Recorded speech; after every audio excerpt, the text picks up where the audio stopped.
Hello everyone! As a special bonus, I will be releasing the full first interview I did with Matt Greenfield for the Bringing Evangelion to America documentary for free on my main channel. For those of you who don't know, the other full interviews are being released every Tuesday on my Patreon page under the $3 tier. So, without further ado, welcome to the interviews of Bringing Evangelion to America, the unofficial ultimate guide to the localization history of Neon Genesis Evangelion. With me today is an anime industry legend. He's the co-founder of ADV Films, and you may just know of his ADR directing work on anime such as Guy, Burn Up, Golden Boy, Martian Successor Nadesco, Excel Saga, Noir, Razafon, Chrono Crusade, Godaner, and Infinite Stratos. Or maybe know of his voice acting roles such as Earthquake from Samurai Showdown, Junichi from Blue Seed, Takeshi from Suikoden Demon Century, Gazak from Fire Emblem, and Golem from Dragon Half. But today, we're here to talk about his work on Neon Genesis Evangelion, serving as ADR director and script adapter of the 1996 ADV dub and the 2004 Director's Cut dub, and as the original and definitive English voice of Makoto Hyuga in those same dubs. Ladies and gentlemen, please welcome the great, the awesome, the legendary, Mr. Matt Greenfield. Yay, cue applause. Thank you. Yeah, thanks for being here, Matt. No problem. And before we get started, I want to give a huge thank you to Tiffany Grant, because without her, this interview would not be happening. It took a very long time, but she never gave up on trying to get to do this, and I'm very grateful for that. Yeah, Tiffany is determined, and Yeah. she knows where to find me. hmm Yeah, and I know there are a lot of people out there who would love to be in my position right now, interviewing you, and I bet there are a billion questions I could be asking you about, but I'll try to keep it Ava related. Not a problem. So, getting started at the very beginning, how did you first find out about Evangelion? Okay, first of all, you have to remember, besides being just the co-founder of ADV and the ADR director, I was the producer on Evangelion as well for the English version. So I was in there from the very beginning. We actually were fairly unique early on. We had a Tokyo office, and we had already done some work with a couple of the companies in Japan, and we had just started working on a show with a company called Movik, and Movik was part of the original Evangelion production pact, and they handled they as part of their financial investment, they got the international rights. So we heard about it almost immediately. As soon as we got this show coming up, it's going to be interesting. It's blah blah blah, and they basically said it's the director of Nadia, Secret of Blue Water, and said, okay, sounds interesting. And fairly quickly, we started hearing some buzz saying, it's not a bad show, not a bad show. The thing to remember is that Ava was not a hit in its initial run. It only ran in 5 or 6 cities. TV Tokyo was the smallest of the stations, so it didn't get a huge widespread applaud, but enough people who were fans said, wow, this is great. And when it got its second run through is when it really started building. By the time it was already building, we were already having negotiations for the title. So it was kind of like we didn't so much hear about it as we were told directly, this is coming. Are you interested? And our answer, of course, was absolutely yes. So you guys were in talks to get the show before it even aired then? I don't think, I think it had just started airing or was just about to start airing when we originally started talking.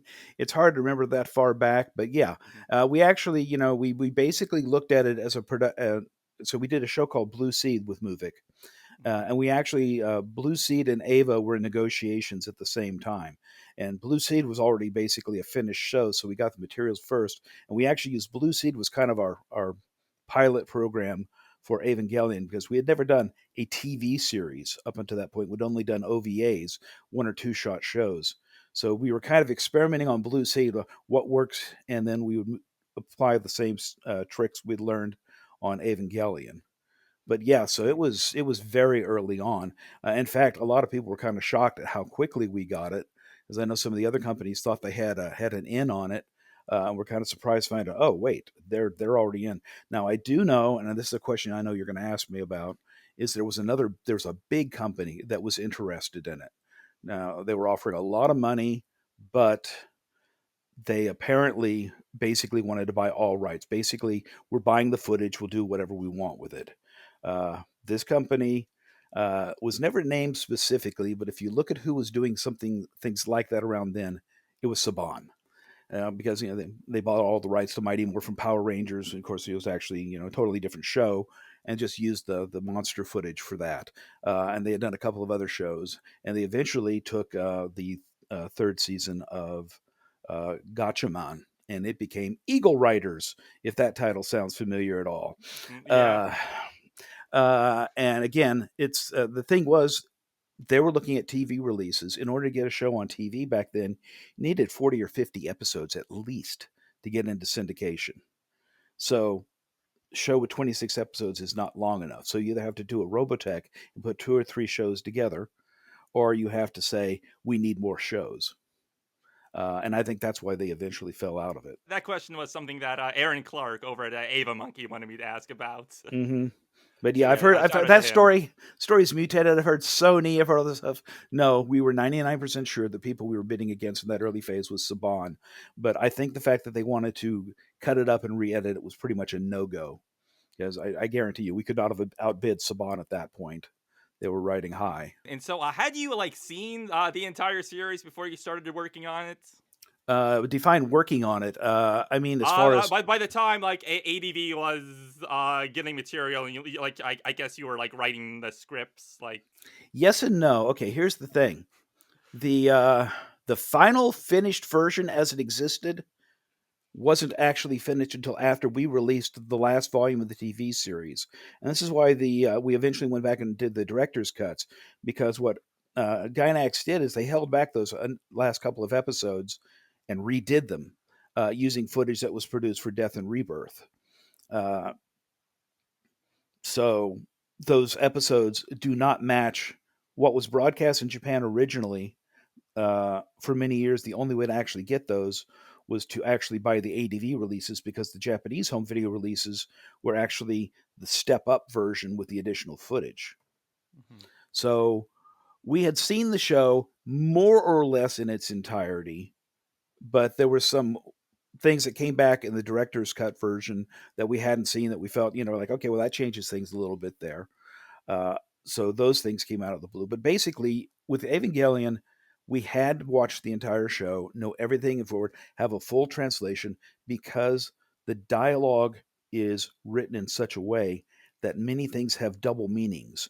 When you get to the end of the show and you go, oh, wait a second, what they were talking about there, they were lying, or they actually said something, but they said it in a way that it was misunderstood as something else. And so, because of that, it was very important to know exactly where it was all going eventually. Now, not a whole lot of people did know where it was going, actually, because the plot was so convoluted, and there were so many people going on with different perceptions. I found it easier to simply tell the actors, this is what is happening, but I told them what their character thought was happening, not what was actually happening in the overall context of the story. So it's not until they get to the very end that people started putting together, like, wait a second, Ritsuko was lying there, wasn't she? Oh, yes, Ritsuko's a lying, nasty little person. She says a lot of lines, so you go back and look at them the second time through, and it's like, oh, that's cold. That's really cold. But consider Ritsuko's relationship with her mother, Yui, and all that. It starts to make more sense when you actually watch Yeah. it a second time. And of course, that's the whole thing about Ava. Is Ava's designed to be watched multiple times, and every time you pick up this bit or that bit that you didn't see before, and it's like, oh wait, now does that change things? You have to go back and watch it again. It's diabolical, really, in the way it's designed, because you're never 100% sure if you actually really got everything. So you have to go back and watch it again. It's like, well, let me look at it again, and then someone else says something, you go like, and you think, oh, I didn't notice that. Let me go back. Oh, son of a gun! Sure enough. Going back to my original question, I guess what I was trying to ask is like, by the time you started like writing the scripts for the first episode, you had already seen the last episode. The original version of the last episode, Yeah, yes. original version. Yeah, okay. Right. So I'll have to qualify that, because people keep nowadays with the version that's mostly out there now uh, is the platinum version, which is a very different cut Mm-hmm. of the show. Um, they actually spent more money in Japan putting together the materials for that version than they did producing the entire original series, which is kind of mind-boggling. But when they did that, they fixed a lot of things. They changed a lot of things. There's some places where the animation is retweaked. But yeah, Hmm. as far as yeah, when we went in, we knew exactly where we were getting to, and we knew those last two episodes were going to be like, wow, this is going to mess with everyone's mind. But Hmm. that's kind of the intent. So, what was your first impression of seeing the show? Well, I enjoyed it. I mean, it's I'm a hardcore anime fan since I was a little kid, and I immediately got what they were getting. It's very much a throwback to the very classic anime series, and before that, the seminal Japanese science fiction novel. I don't know if you're aware of. It's called Kaite Gunkan. Um, No, uh, no, not familiar.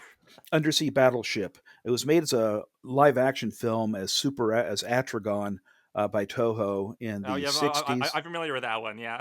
Right. Okay. And we had an animated version called Super Atragon. That's the original. That is the seminal Japanese science fiction show, in which a young boy basically his father disappears and then comes back much later. Oh, suddenly he's in charge of the secret organization, and the boy is drawn in. It's like, oh, okay, this is Evangelion. It's that basic story, and then it's you can tell that Ano is a huge fan of the giant monster shows, especially Ultraman. And there's a huge amount of Ultraman riffs. So I was like, yeah, this is a fun show. But it was very definitely a case of these guys are going to try and play around and experiment with the genre and see what they want. This is I was sold the minute I heard Anno was directed originally because I'm a huge fan of Gunbuster, which was I think one of the first robot shows to really go off in a kind of crazy direction. So, but yeah, Hmm. trying to remember the original question now, but yeah, so we were aware What of did you first think of the show? And I think you answered that. yeah, yeah. No, I thought it was great. I said I know this ending is going to mess with people, but oh well. Is there any like additional research you had to do on Ava besides just watching the show? Tons of it. The biggest thing is people keep talking about oh there's all this Judeo-Christian mythology wangled into it and so on, and says yes that is there. That's very definitely there. I've always basically likened Evangelion to a Rorschach test. Ano is basically throwing stuff up on the screen to see what people would catch, what they wouldn't catch. And Western audiences catch that stuff immediately because it's part of our culture. A lot of the stuff that's in Evangelion that doesn't get talked about as much is how much there is of Taoism in it, and how much of other religions are brought in. And the actual fundamental basis of it, there's a both an Eastern and a Western religious angle going through it. And I had to really go through, especially for the parts on the Eastern religions, trying to piece together where the clues were so I could incorporate those without being blatantly obvious about it, but not leaving them out. That was my big concern, was to have a ADR script that left out something that was actually integral to following the overall context. But Hmm. there's a the line is actually in the show. God's in his heaven, all rights with the world, all's right with the world.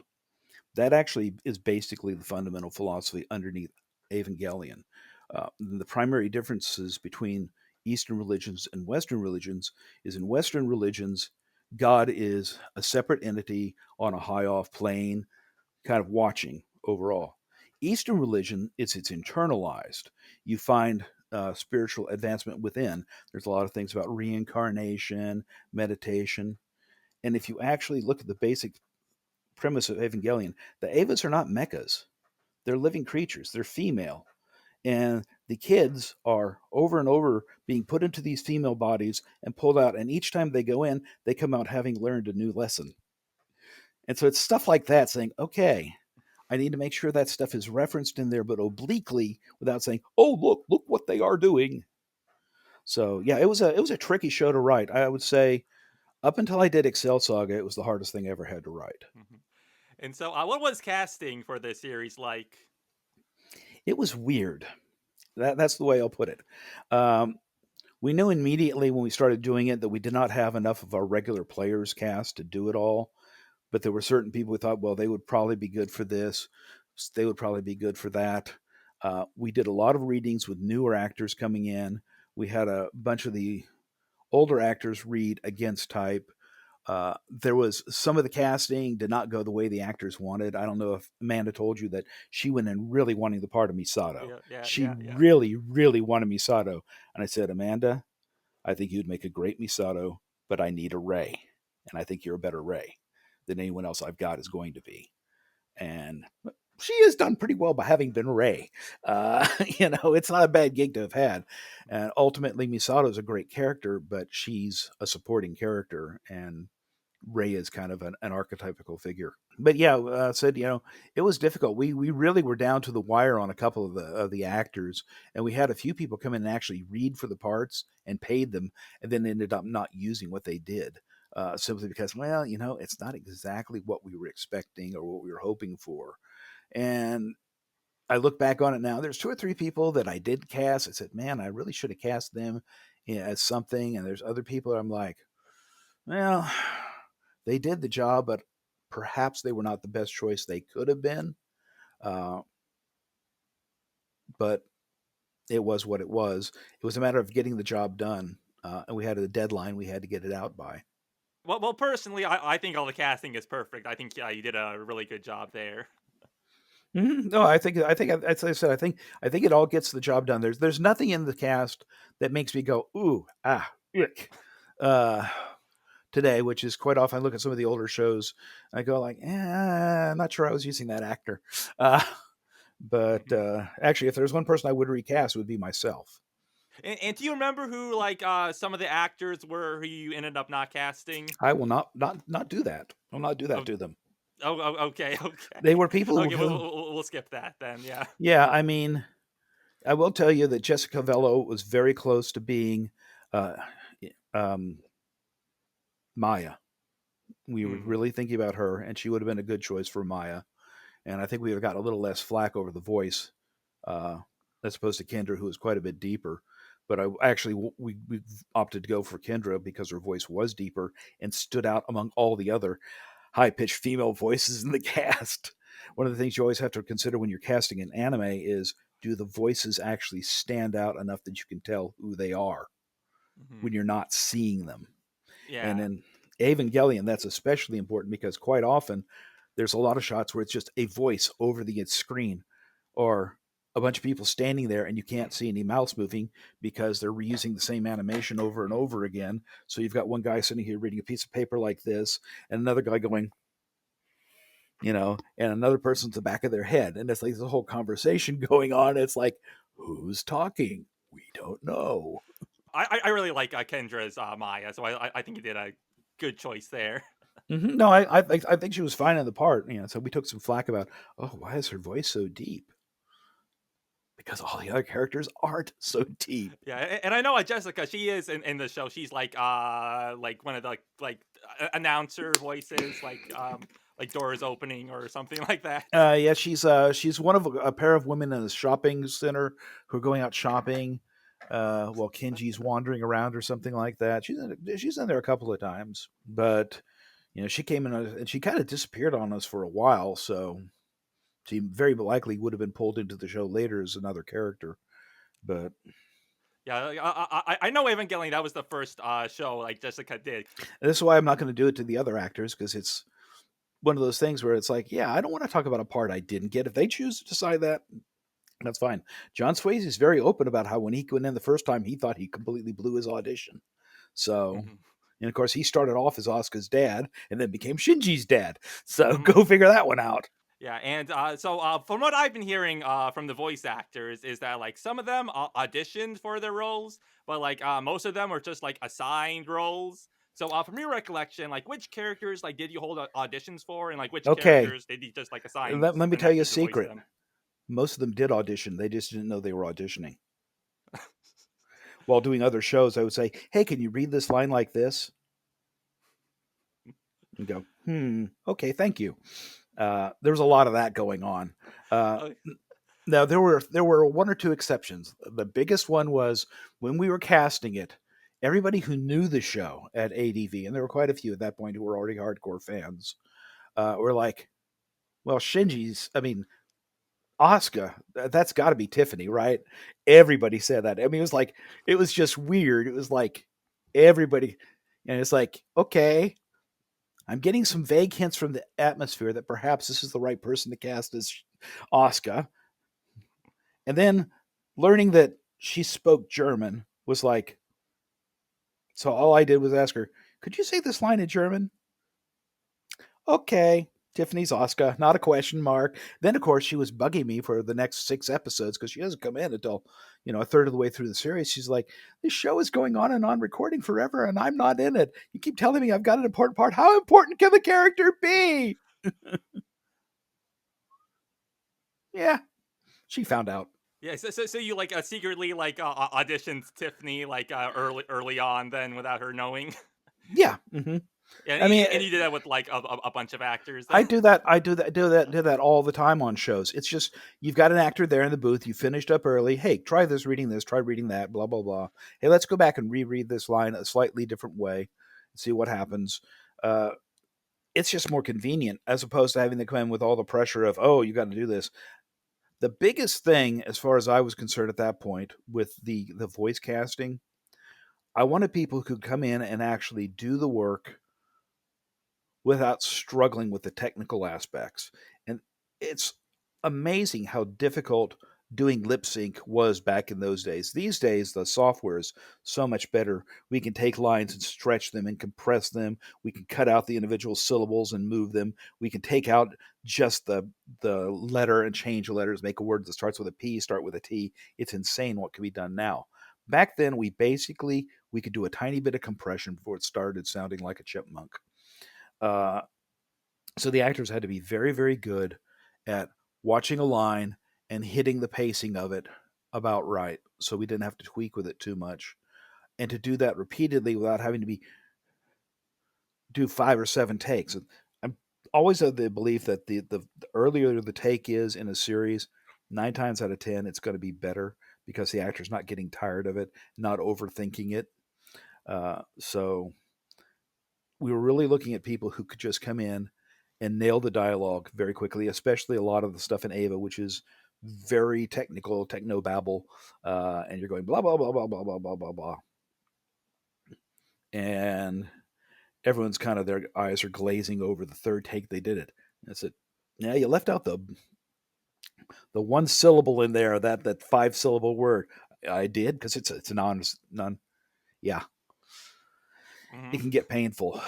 So a Yeah. lot of it was finding people that we were already comfortable with. We knew who could deliver. Uh, okay, I'll give you one example of someone who I didn't use, but who's in the running. Is when I was doing casting Kaji, it came down to Aaron Crone who got the part, and Rob Mungle was the other one in line, Hmm. and very different takes on the character. Both very good takes on the character. Ultimately, decided that Aaron would go better with the voice we already had for Misato, that they blended together better. Hmm. Had someone else been cast as Misato, Rob Mungle might have ended up being Kaji. But it was a case there of it's just a personality issue. And Rob Mungle is always going to sound like Rob Mungle no matter what he's in, but he's great, and he nails his reads every time. Yeah, I could not imagine Rob Mongol as Kachi. That just like that doesn't work in my mind. Like Aaron is just perfect. Yeah, well, now that it's done, you think, oh yeah, of course, it's got to be Aaron. He's fantastic. Hmm. But at the time, it was like, well, and honestly, Rob's Kaji was not a typical Rob Mungie. It was very laid back for him, but Hmm. it's kind of more of a surfer without the surfer, if you can imagine such a thing. But it did work. Uh, but I mean, there was a number of other actors we read for it, but those are the ones we ended up with. Yeah, but Yeah. yeah, so it was really mostly about let's get these people in who are they can do the work. They're not going to be sitting there in the studio stammering trying to work around. B, people at all possible for all the leads who are reliable. People who will show up when they say we are, act when they say where they're supposed to be. Actors can be a little flaky sometimes. They make a scheduled appointment to come in and read at a certain time, and then you're like, oh, wait a second, I have an audition at that time with another actor. and they'll call in an hour before the post. Sorry, I've got an audition. Can I come in tomorrow instead? And we're like, yeah, I guess. But what that doesn't take into account is the fact is we've got a studio sitting there opening with an engineer sitting there burning time. Hmm. So that's time that's not being utilized. It was really bad in our early days when we were using outside studios, and then it would be costing us, $500 or more an hour just to have the studio sitting there with nobody in it. And that's actually when I started doing a lot of the voices because it was like, if no one else is here, by God, I'm going to get in there and do the darn voices and get it done. And I started filling in all the secondary characters whenever we had that sort of situation. I think in the first 4 episodes of Ava, like a different studio is credited. I think it's like just with episode 5 that like Industrial Smoke and Mirrors starts being credited. What happened is at the time, we were actually using an outside studio for most of our dubbing. And we knew that for doing Blue Seed and Evangelion side by side, we needed to have our own studio. And our initial idea was, well, how often is the studio going to be used? We made a deal with someone locally who was a musician who wanted to build a studio and said, we'll split the cost with you, and you can have the studio in the evenings, and we can have it in the daytime.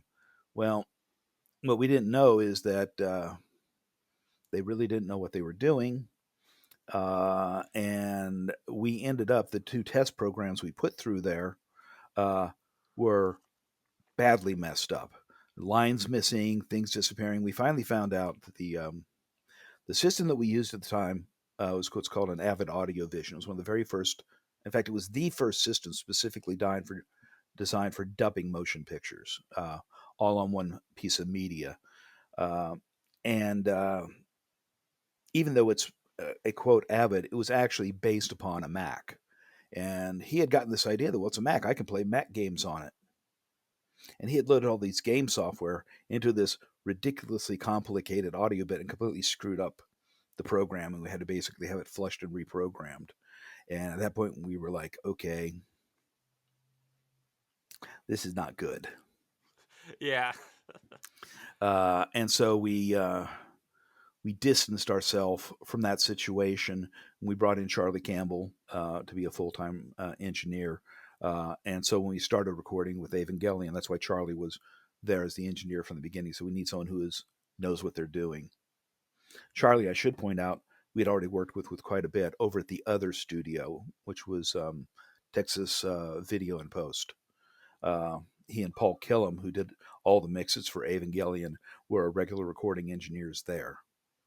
And Hmm. Paul was standing behind us the whole way, basically giving us advice on, yeah, do this with your studio, do that with your studio, don't do this, blah, blah, blah. So it was very much in his vision of what we were doing, but he ended up doing the mixes at yet another studio called Jake Wood. Uh, just so we weren't doing mixes in the studios where we were recording. We very quickly found ourselves doing a lot more dubbing than we were expecting to be doing. Hmm. As people said, well, if you do dubs, it'll sell a lot better. And of course, the hardcore fans are going, no, no, no, we only want subtitle versions. So we started doing dub versions. Like, oh, you know what? They do sell a lot better, an awful lot better. So we were running back and dubbing older shows that we had released simultaneously with trying to dub as many of the new shows coming in. So we filled up that dubbing studio pretty quick. Yeah. So Which going back to casting, Shinji was originally voiced by a woman in the Japanese version. So did you audition any women for the parts? I lost track of how many women we had read for the parts. I lost track of how many actual kids we had read for the parts. And one of them was really close. Ultimately, though, because of the complexity of the show, everything that was going on, and the endurance involved, Spike's voice kept rising to the top, saying, it's a different voice but I think that it actually worked better for the vision of Spike, of Shinji that we had. Uh, in that I've always felt that the Japanese Shinji is acceptable to Japanese because you are supposed to be that way towards your parents. But if someone actually plays Shinji as he's played in the Japanese directly in English, he really comes off as an abused child. Which, I mean, granted, he technically is, but Yeah. Spike, there was a spark to Spike that always said, Yeah, even though I'm depressed and I'm having a horrible, horrible time of it, I want to do better. Quote, I mustn't run away. I mustn't run away. Uh, and I think that we finally got to the end of all this recording and said, we keep coming back to Spike over and over again. Plus, we know he's got the energy to do long recording sessions, which a kid actor would not be able to do by law. Uh, and we knew that he could handle the entire range needed for the voice, which a lot of the women couldn't. They could handle doing the voice, but when it got really big or loud, it started sounding like girls more than boys.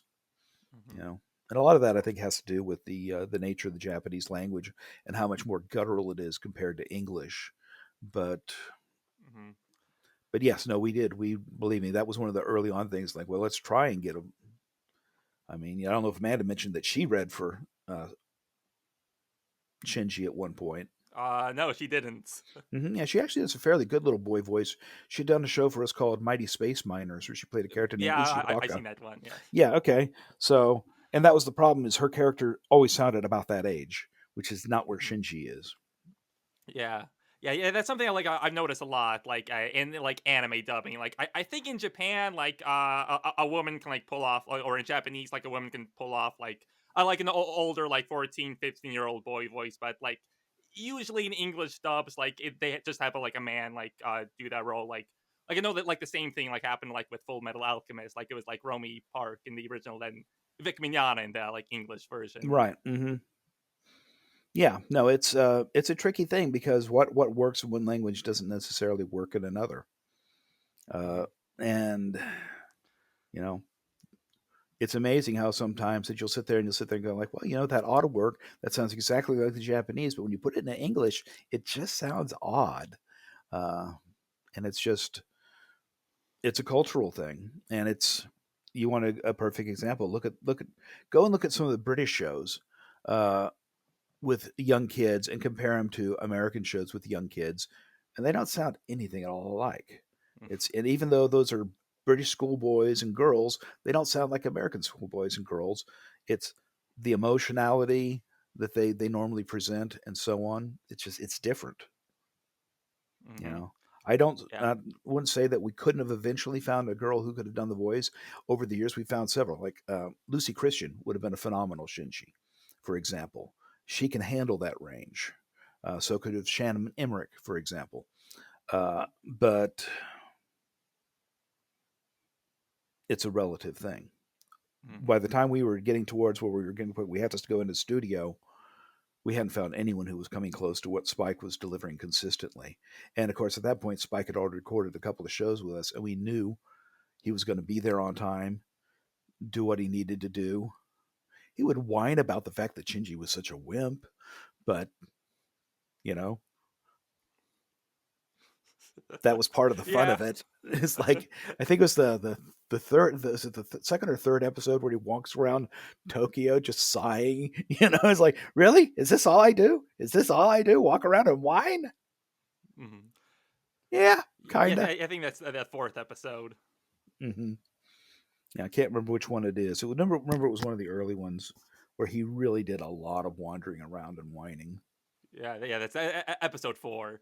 hmm Yeah, and so did you have Amanda voice Pen Pen because Ray and Pen Pen share the same voice actors in the Japanese version, or it's that's Yes, just a coincidence? no, that was intentional. That and also the fact that Amanda was getting so frustrated with Ray is so deadpan. Can I do something else? Why don't you do Pin Pin? You know, you can't get much more different from Ray than Pin Pin. Mm-hmm.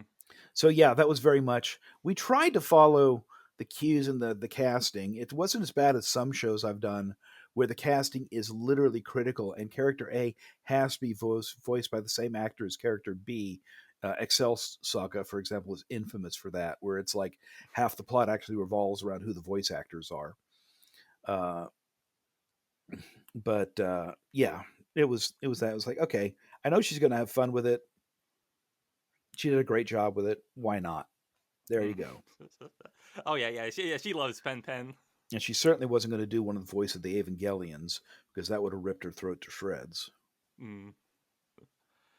Yeah. So, how long did it take you to dub the series from like start to finish? Uh, that's a hard question to ask because we weren't doing it sequentially. We would do 2 or 3 episodes at a time in blocks, uh, mixed in between Blue Seed and Golden Boy and a half dozen other different shows. Um, I think we put about 2 years from when we started recording the first episode to when we laid off the last mix. Uh, but if we had actually just done it back to back, it probably would have been about a year. That's a guess. Mm-hmm. That's from starting writing the scripts to finishing it, you know. Mm-hmm. And Yeah. as it Yeah. Makes was, sense. we could only do that because Amanda was doing some of the directing. That was the only reason we could even make that because I had to do all the scripts because there were so many involved things in the scripts, and then the scripts had to go to Tokyo to get approval, and then I have to argue back and forth with Tokyo about things like, you can't say the word children like it's singular. It's not. It's a plural, and things like that, which would go on for quite a while sometimes before they would finally give in. But Yeah. So, they what were some of the challenges, or maybe just differences in like dubbing an anime in the '90s compared to today? the biggest thing is the technology has improved so much. In those days, the bar we were given when we started looking at dubbing studios was most studios could do about 20 lines of dialogue from beginning to end in an hour. And we quickly realized a lot of that had to do with the fact that they were still all in the dark ages as far as technology. And this is, I'm sorry, I'm going to diverge here for a minute. Okay. The way dubbing used to work was that you had two different machines, either a projector or a video player and an audio recorder. They're not connected, they're not interlocked. They both run at their own internal speeds. So, in order to record a line, you have to wait a second for both machines to get up to speed at the same, they're at full speed, and then start recording. That's the purpose of the beeps. Those beeps that you hear when some recording sessions, beep, beep, beep, beep. At that last beep, you're in sync between the two machines. Now, somehow or other, all the audio studios got into this whole point is you speak on the beep, on that beep, is that's when you say the line. And we had, like I said, one of the very first audio visions. I think our serial number was 3. I mean, it was very new technology, cutting edge. Uh, and when we had started using it at Texas Video and Post, Paul Killam, who engineered a lot of our early shows, said, this is all on one piece of media. You don't need to do the beeps. You can save a lot of time just recording. And we all went, that's freaking genius. So we started doing that, and we were doing about 30 lines an hour on Ava because we weren't waiting for the beeps, blah, blah, blah. Plus, we found that when we did that, so, well, what are they going to do? Well, listen, let's have a reply to the Japanese version. So our actors were all playing off the Japanese, and as we layered in the new dialogue, they would hear the previous actors recording. So by the time you get to the end, the last actor is actually playing against all the English. That was a brand new thing. A lot of companies do it now, but back then it was like, what is that? We went to a lot of companies when we started doing dubs to find an outside company to handle it, and they are all just like didn't get the whole thing. It was either like they would give a sample with a bunch of cartoon voices, or they would give us a quote for like, well, give us the, blah blah blah, and then we'll go out on location. So we had to build our system. So we were basically kind of building this system as we were going along, and a lot of the things we did early on, you had those moments where you're going like, why are we doing this? Like I think the biggest change, and was after Ava, is dealing with all the script shuffling, people flipping pages and scripts and so on. You would pick that up on the mics, click, flip, flip, flip, and some actors would fidget with them. And we finally had the idea, like, oh, you know what? The video game companies don't use scripts; they put it on a monitor. Duh. Suddenly, instead of having the actors changing their lines physically every time we had to rewrite a line to fit, in the booth and waiting for that, we just had a screen there. Like, hold on, let me Okay, there's your new line. Boom. Things like that. ADV nowadays, it does 70 to 90 lines of dialogue an hour, which is not ADV, Sentai, blah, blah, blah. Whichever studio it happens to be called at that particular moment. Yeah, Uh, yeah, yeah. you know, and the technology has improved so much, not only just because we can do the everything all in one thing, the ability to stretch and compress. I think I mentioned this earlier. In the early days, you could do a little bit of compression. If a line was a little long, you could squeeze it down. But if a line was a little short, if you tried stretching it, it started getting a stammering effect. It was just the software wasn't good enough yet. Uh, so you pretty much had to have actors who could either nail the length or come in a little long each time so the lines would fit where the mouth flaps were. These days, you can take things and fit them in anywhere. It's crazy. There's a, which one is it? Uh, the audio program that goes with Adobe Premiere actually does it automatically. No, it actually looks at the lip flaps and says, there it is. And it sounds flawless. And actually, I look at that stuff now going, where were you? It's one of those things. So, Yeah. yeah, it's changed. But a lot of what's changed in the industry is people going and adopting the system we built. Uh, just slowly drifting away from it. I know that a lot of studios are still using the beeps, and I just like, no, don't use the beeps. Just let the actors act. Beeps are distracting. Maybe that's because I was an actor, and I know that I find it really annoying trying to perform monkey. You know. And so, Uh, Evangelion was, like, I think, as we've kind of mentioned before, Evangelion was co-directed by yourself and Amanda Wynn Lee. So, how did Amanda become involved in directing the show? Amanda became involved. We actually basically brought her in knowing we were doing Blue Seed and Ava and other shows. We were doing a lot more. And since at the time I was doing all the ADR scripts as well as doing a lot of the subtitle scripts, um, I said, well, a lot of these shows, there's a lot of secondary characters and so on. They don't really need a tremendous amount of direction in terms of story, just in terms of performance. So Amanda had been with us since our second show, Burn Up, our second dub show, I should say. Uh, and Yeah, I think Burn Up was third dub show. I think it was Guy, then Samurai Showdown, then oh Burn yeah, Up. right, you're right, correct, right. I forget about Samurai Showdown sometimes. Yeah. It's a long time ago. Uh, yes, right, yeah, it was the third show we did, right. So she came in on that one. But she was really good at figuring out, how many beats something took to fit. And a lot of what we had to do back then was, telling an actor to reread the line. It wasn't like just do it slower. I said, no, kind of break it like this, da da, ba ba ba, because we're trying to fit lip flaps that are already there.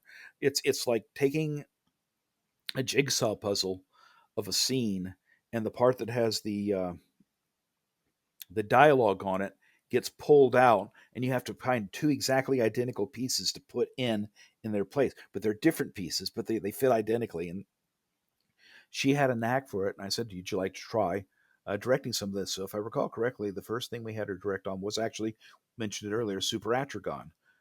She directed a lot of the background dialogue in Super Atragon and said, yeah, this works. uh, Fantastic. So that's how she got brought in. Uh, and the idea was that when I was in meetings or out of town in Japan or doing a convention or whatever, that Amanda could step in and cover what needed to get done. So the studio was never dark. And that, believe me, by the end of the year, that studio was running just constantly. It was ridiculous. We had no idea it would expand the way it did, but it became very obvious we needed at least two directors going. And when Amanda left, we brought in Stephen Foster. I think there might have been someone else. I think Tristan. Yeah, Tristan did some directing too for a Yeah, while. he did some directing for a couple of years. Yeah. Yeah, uh, there were two or three other people who tried directing, and it's a it's an interesting skill because you're basically, like I said, you're fitting pieces together, and the only person who actually knows how it's supposed to sound is you.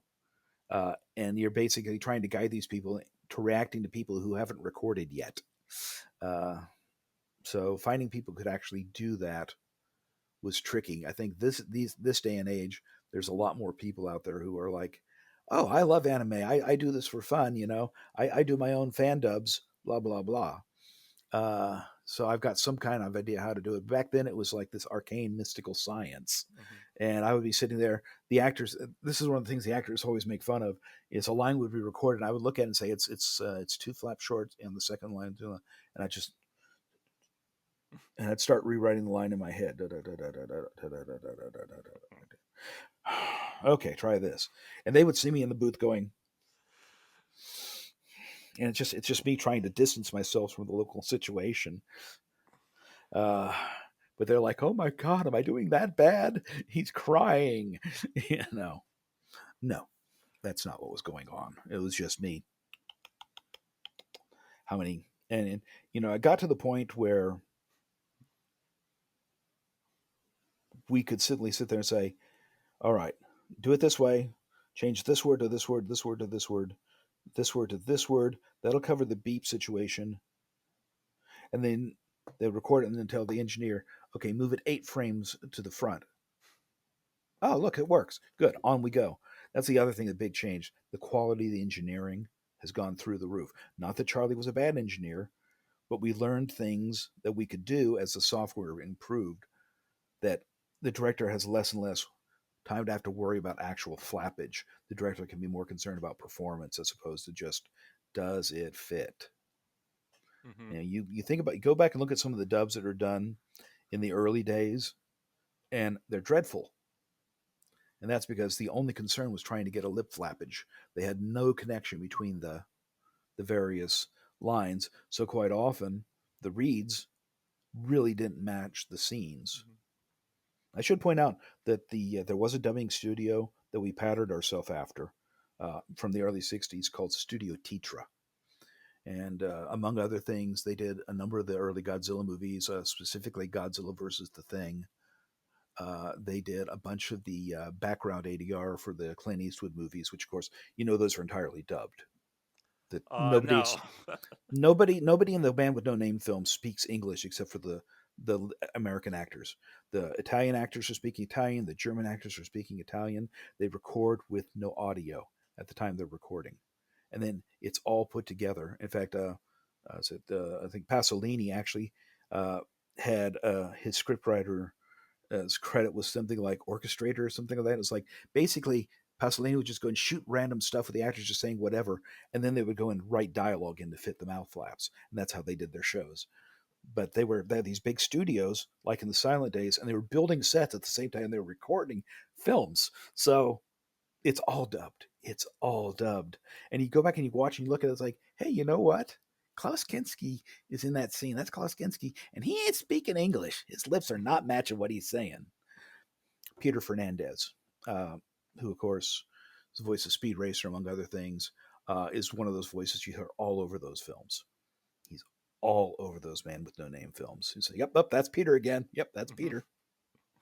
But anyway, so Tetro was a studio we patterned ourselves after in terms of our philosophy, which was to try and match the mood of a scene, Hmm. no matter what. And so going back to Evangelion, I know I'm gonna wander. I told you I'd wander. yeah. So would you and Amanda ever direct together, or was it always just like either just you were directing a session or she was directing a session? There were a couple occasions where I would come in and maybe make suggestions, but generally speaking, you can only have one director. And one of the things that's very important about that is that, the actor can't get confused because otherwise then everybody starts wanting to add, say, oh, do this, do this. Uh, and it's like, no, let the director do it. If it doesn't work, I'll come back in and fix it. If it doesn't end up working with the way it's going to be working. Uh, but we basically broke it down in such a way in that she was usually doing secondary characters and episodic characters while I was doing the leads. There were some exceptions, uh, but mostly, like she always directed me when I was, even though I was nominally, the main director. When I'm in the booth recording as an actor. No, give me direction. I have no idea what I'm doing. I'm too busy trying to focus on getting the lines out, not stumbling.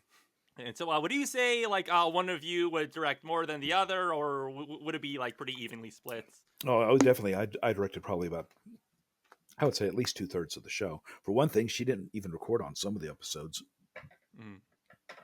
But part of that is, keep in mind, she's a major character. She's there, she's recording, but she's recording in the booth as opposed to sitting in the booth. I had a much smaller character. My character's dialogue was 90% of the time spoken while I'm holding a card in front of my face. So I don't have to match lip sync half as much. That's why I cast myself as Hyuga, by the way. Was I knew that character. That was my emergency character. Actor doesn't show up, I will hop in the booth. And Hyuga was a really easy one to choose. Like, yeah, okay. I can put anything in on Hyuga. He could have an entirely different dialogue going on, and you would never notice it from the animation. Mm-hmm. But yeah, no. Very rarely with the two of us, other than to say, what do you think of this? I'm trying to get this to work, blah, blah, blah. Other shows, more so, I think. It depends what people are good at. Uh, Everyone has their pluses and minuses as writers and directors.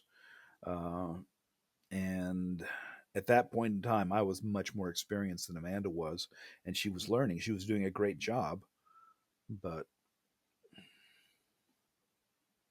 you know, anything that was critical to the overall long running story, I tried to direct myself.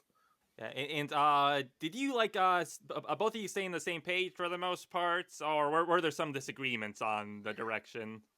Um, I think a couple of times she started uh, in directions that I knew where it was going, and saying, "Yeah, you really can't bring that up at this point because there's a reason this character is staying repressed. There's a reason, blah blah blah." And I had told her more about the ongoing story than most of the other uh, actors, and she knew basically, yeah, it's going to come with this real big uh, mind screwing ending that goes in a totally different direction than everyone expects. Uh, but I told her, look, you have to be really careful, especially on certain characters. Like Ritsuko, most of her lines can be construed to have second meanings. Uh, on the other hand, Misato is very much what you see is what you get. So she would do more Misato directing, and I would do more Ritsuko directing, for example.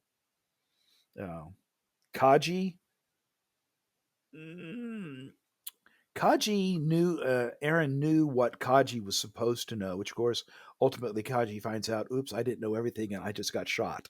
Uh, so she directed Aaron a bit. I'm trying, honestly, it's hard to remember. I seem to recall be doing almost all of Tristan's recording, but that's just because we spent a lot of time with Tristan going. Mm-hmm. Uh, but it's so far back without looking at the production schedules.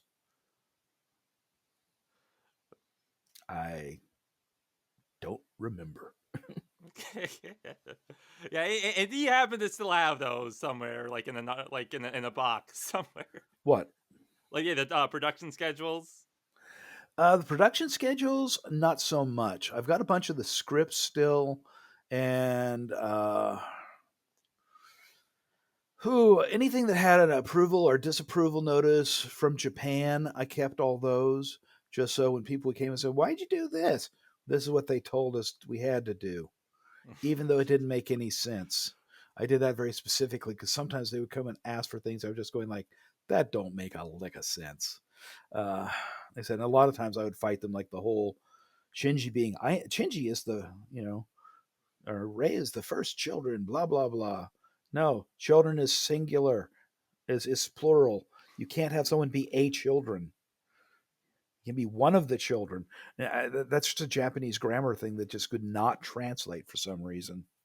Mm-hmm. But there was some other stuff like that where it was just like that. That doesn't make a lick of sense. Oh, the biggest one, of course, being Kaworu's line, I like you.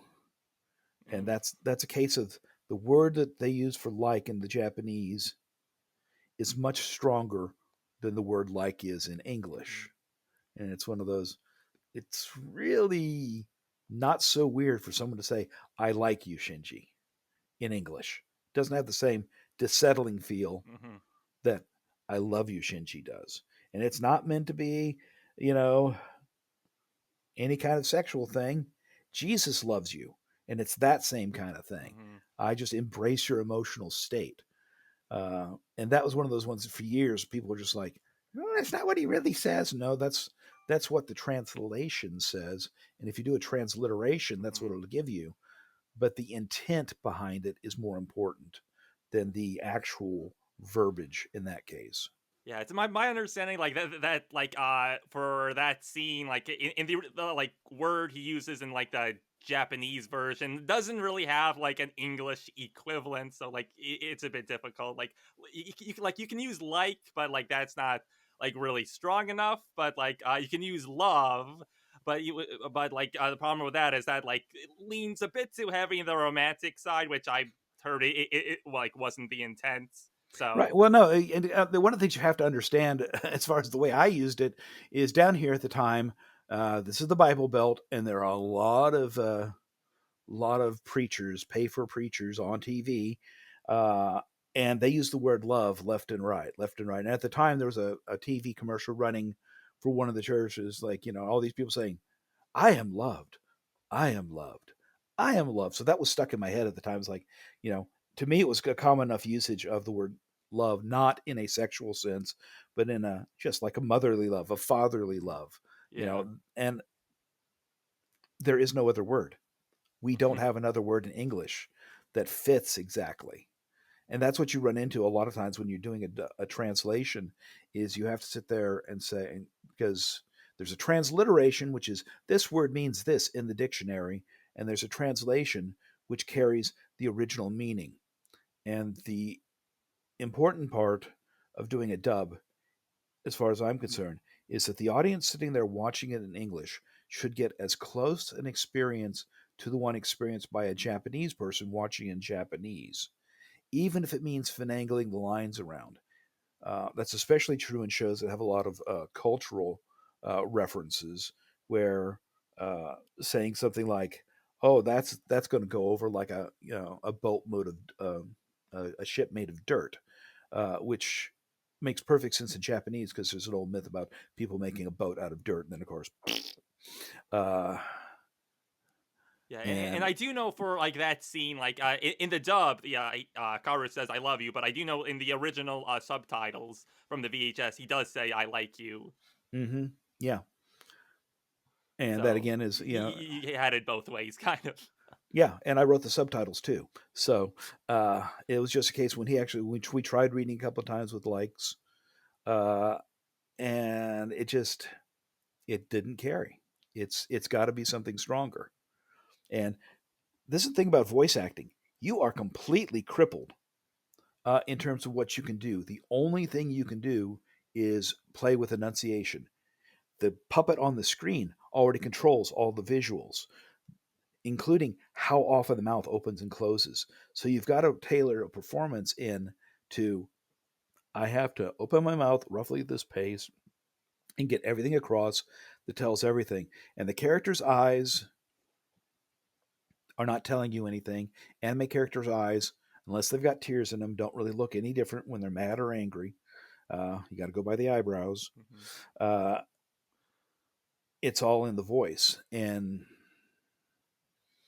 you've got to tweak it until you get to like that's it. And we did. I don't know. I think we probably did 20 takes on that line, trying to get it. And I finally said, "Let's try it this way." Boom, there it was. Yes, that's what it needed to be.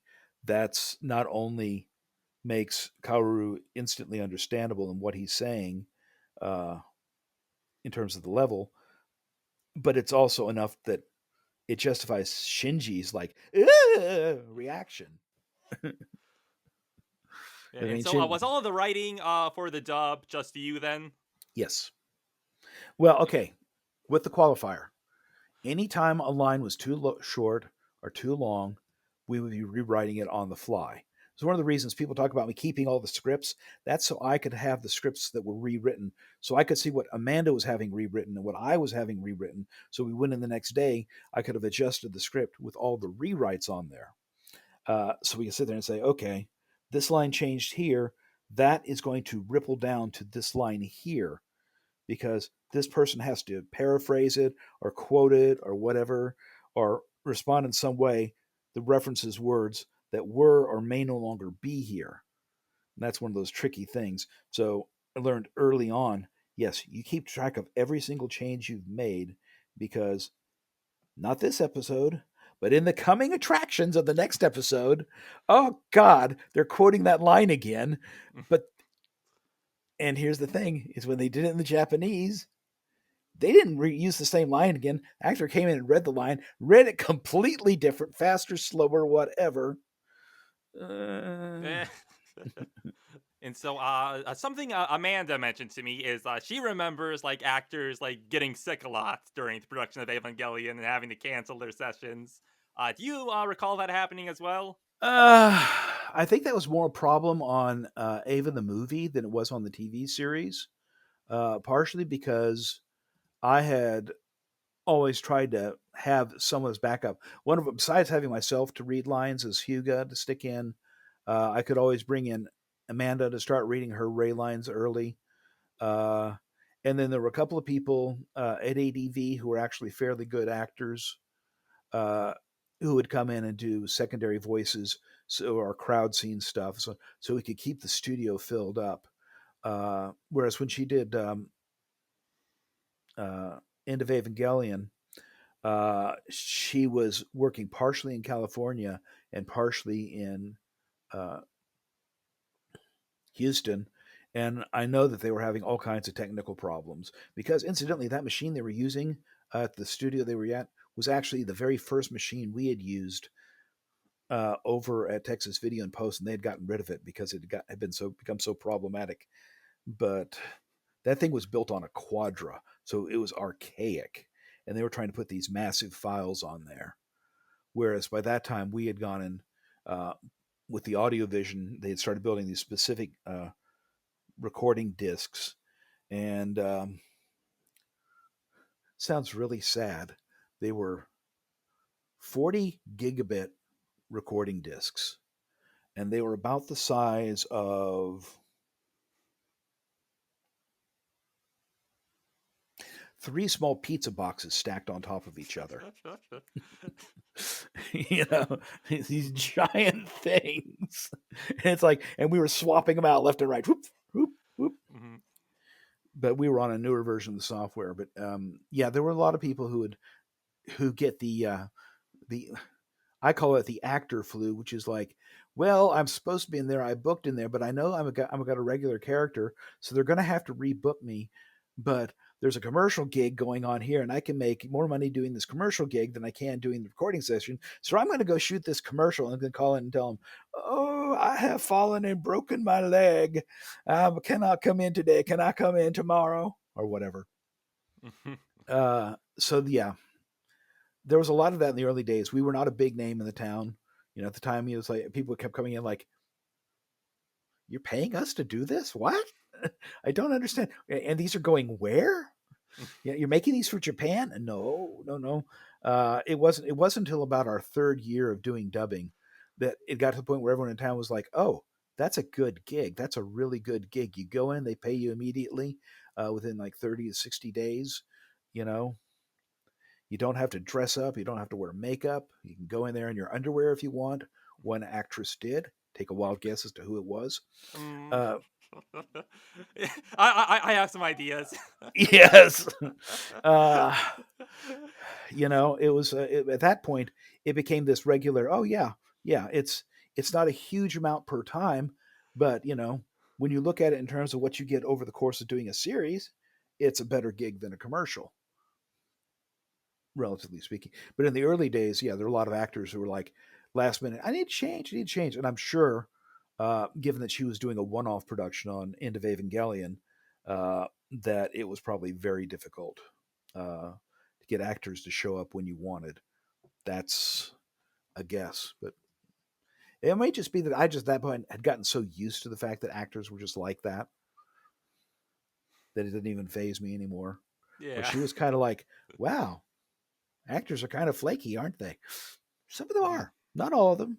And so, throughout the dub, there are some inconsistencies in the pronunciation for some of the names, such as like Evangelion or Ritsuko or Karu. Like, all have like one or two or three like different ways you pronounce them. So, did he like try to have there be like one single consistent Tried to. pronunciation? That was one of the places where having two directors was not a good thing because Amanda and I did tend to differ slightly in pronunciations.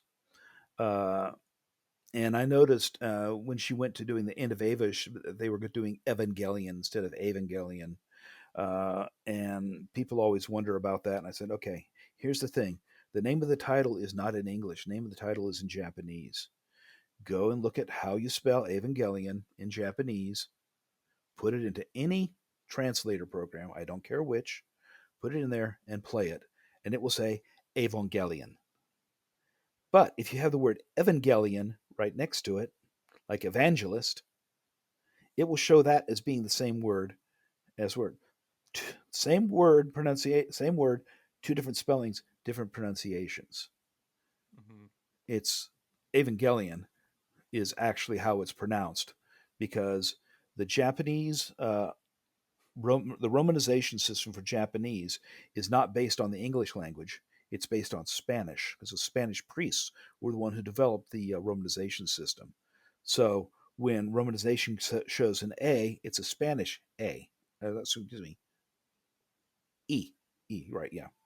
Mm-hmm. Right, so Evangelion, as opposed to how do you pronounce it in English? Well, it depends, blah, blah, blah, blah, blah, blah, blah. It's very consistent.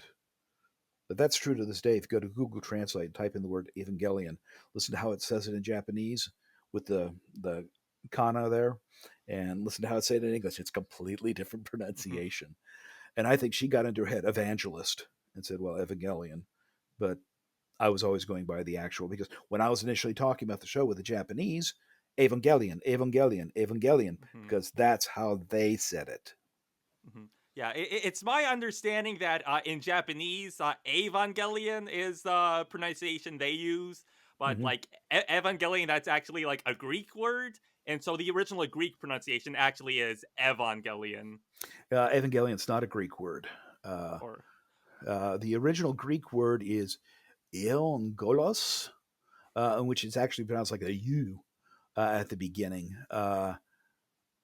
But evangelist has but that is the root word of evangelist and so on. Uh, Evangelion should also be noticed was the name of a radio broadcast that was running in Japan at the time that Evangelion was in production. Uh, uh, they don't talk about it a whole lot because that broadcast happened to be broadcast for a group called OM, if you know about OM. They were the ones who committed the nerve bomb gassing on the subway. mm-hmm. Yeah, that was OM. So they kind of distance itself, but that's already how it was being said in Japan, even before Evangelion the series came on, because that was the radio show's pronunciation. Yeah, and so your preferred way of pronouncing it is Evangelion. Evangelion, because it's one of those questionable things. It's there are some words that have distinct American and Japanese pronunciations, like samurai, or for that matter, uh, Toyota is pronounced differently in Japan. But in this case, it's a word that's basically made up. And in the Japanese version, they're saying Evangelion. So that's what I followed. She, like I said, would sometimes let it go other directions. Sometimes people just have trouble pronouncing the names. And we just wouldn't catch it. And when you're doing the line for the third or fourth time, you miss the fact that, okay, they stress that W sound a little bit too much in Kawaru. Uh, and that Mm-hmm. was just a case of, well, we could go back and fix it, but is anyone except really anal people going to notice it? No, probably not.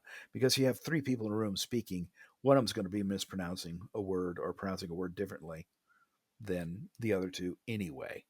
It's, Mm-hmm. it's like, yeah, people just don't talk alike. So I didn't worry about it that much back then. These days, Okay. I'm a lot more picky because it's like, Oh lordy, someone's going to say that's not exactly what it says. Yeah. It's not like the worst ones I could ever. I still remember this is at a convention where a guy came up to an actress, Japanese actress, and told her she was very kawaii. And he meant kawaii, and it's like, but she's just like, why would you say that? And kawaii means scary. So Mm. it's like that's not a nice thing to say. That sort of thing you have to catch, but yeah. So yeah, there's very definitely different ways things are pronounced. And so, besides what we've already talked about, is there anything you had like really like real trouble like adapting for the English version? The biggest thing was like I said, because the dialogue had to carry multiple meanings. Quite often, that was a real pain because it was like, well, how do you stick that in without it being blatantly obvious? So you had to kind of run very close, but not exactly uh, to where it was going. Uh, Add into that the fact that you had to take into account that someone else might actually end up directing those lines instead of you and not know about that uh, specific meaning. It meant I had to be on constantly on guard, saying, "Did this line change? Did this line?" We had something like that happen in Blue Sea. That's why I was so on point about it. Is there was one thing that uh, there was a temple and it had one name, and somehow or other the translation between two episodes was different. And Amanda directed parts of that episode, and I didn't realize until after it was recorded and done that she had everyone talking about the temple of the sun god, and that's not what the temple actually was. It had a different name, but we had to go with temple of the sun god for the rest of the show because it had already been put in a version that had gotten out. So it's like, well, it's not exactly what it is, but it's the temple of the sun god now. And do you remember what the very first thing you recorded for Evangelion was? Yeah, reaching back into the recesses of your mind here. All I can remember is doing a bit where Shinji was, because we did it basically in linear recording. I think we basically, I don't think Misato did not record before Shinji. I don't think. I think Shinji was one of the very first people in, and I think it was just that opening sequence where he comes to the city and then goes through the because when he started doing that scene he had nothing to play against. And then when we got Misato in, I had Shinji go back and or Spike go back and re-record a couple of those lines to fit in better with the way Misato had said them. Mhm. So I'm pretty sure that was just about the first thing we did. Okay. But on any show, basically, the first we would just start at the beginning of an episode where a character comes in and just start there and just roll on through.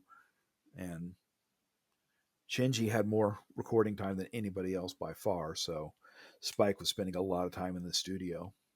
Hmm. So Yeah, so Shinji's screams in those first couple episodes are pretty rough. Did you have trouble figuring out how to like record all of Shinji's screams in those first two yeah, episodes? yeah, we didn't. I didn't even talk about that in just the recording. Yeah, trying to figure out how to mic it so it wouldn't. Spike can scream, and he constantly went into distortion. And in the studio we were in at that point, he was basically in a little glass box. We had designed the studio so you could go out into a larger area, but because of the way that the studio had been built by the other engineer, uh, we always got a weird echo in it, which we didn't solve until we redid the studio and found out that he had saved money by when he built the walls. They were big double walls. They were supposed to have acoustic padding all the way through, and in fact, they were hollow. So instead of acting as an acoustic muffler, they were acting like a drum. Hmm. So he had to do all the screaming stuff in this little glass booth because it's the only place where we wouldn't get a huge echo effect off of it. And that put him right on top of the microphone, which was insanely sensitive. We were using at that point Manley microphones. And the diaphragm in those was originally designed for, I think, detecting earthquakes. They're just insanely sensitive. Sound amazing. Way overkill for audio video, but we figured, well, if we want to do any music recording, you might as well have the best we have instead of uh, just going with El Cheapo microphones. But yeah, the trying to figure out what the compression level had to be was a pain in the butt. The other problem we had on that show, I should also point out, also related to recording, was Amanda is very essy when she talks, and there's a thing called a de-esser that kind of mutes that down, and trying to find the right de-essing settings for Amanda because Ray is so soft spoken, it brings up that so you hear these little on the end of syllables. And just trying to find everything right. And it took a couple of episodes before we kind of said, yeah, this is where Shinji needs to be. He needs to get to the back of the little small booth. And if it's really supposed to be a distant scream, he would turn and face the back of the booth and scream into the back of the booth instead of at the microphone so that it would sound muffled but still loud. You can't really scream, fake scream, and sound like you're loud. People say, "Oh, I can do that." No, no, I've never met anyone who could do a fake scream that actually sounds loud. You can do a ah, but no. But yeah, there were a lot of tricks that we had to kind of develop, and we were still because that was at that point we were breaking that studio in. We had done two test Mm-hmm. projects before. We recorded an episode of Golden Boy in it, and an episode of uh, it was F3 recorded in it. Uh, and I said both of those had tremendous problems. So we were kind of figuring out what could and couldn't work.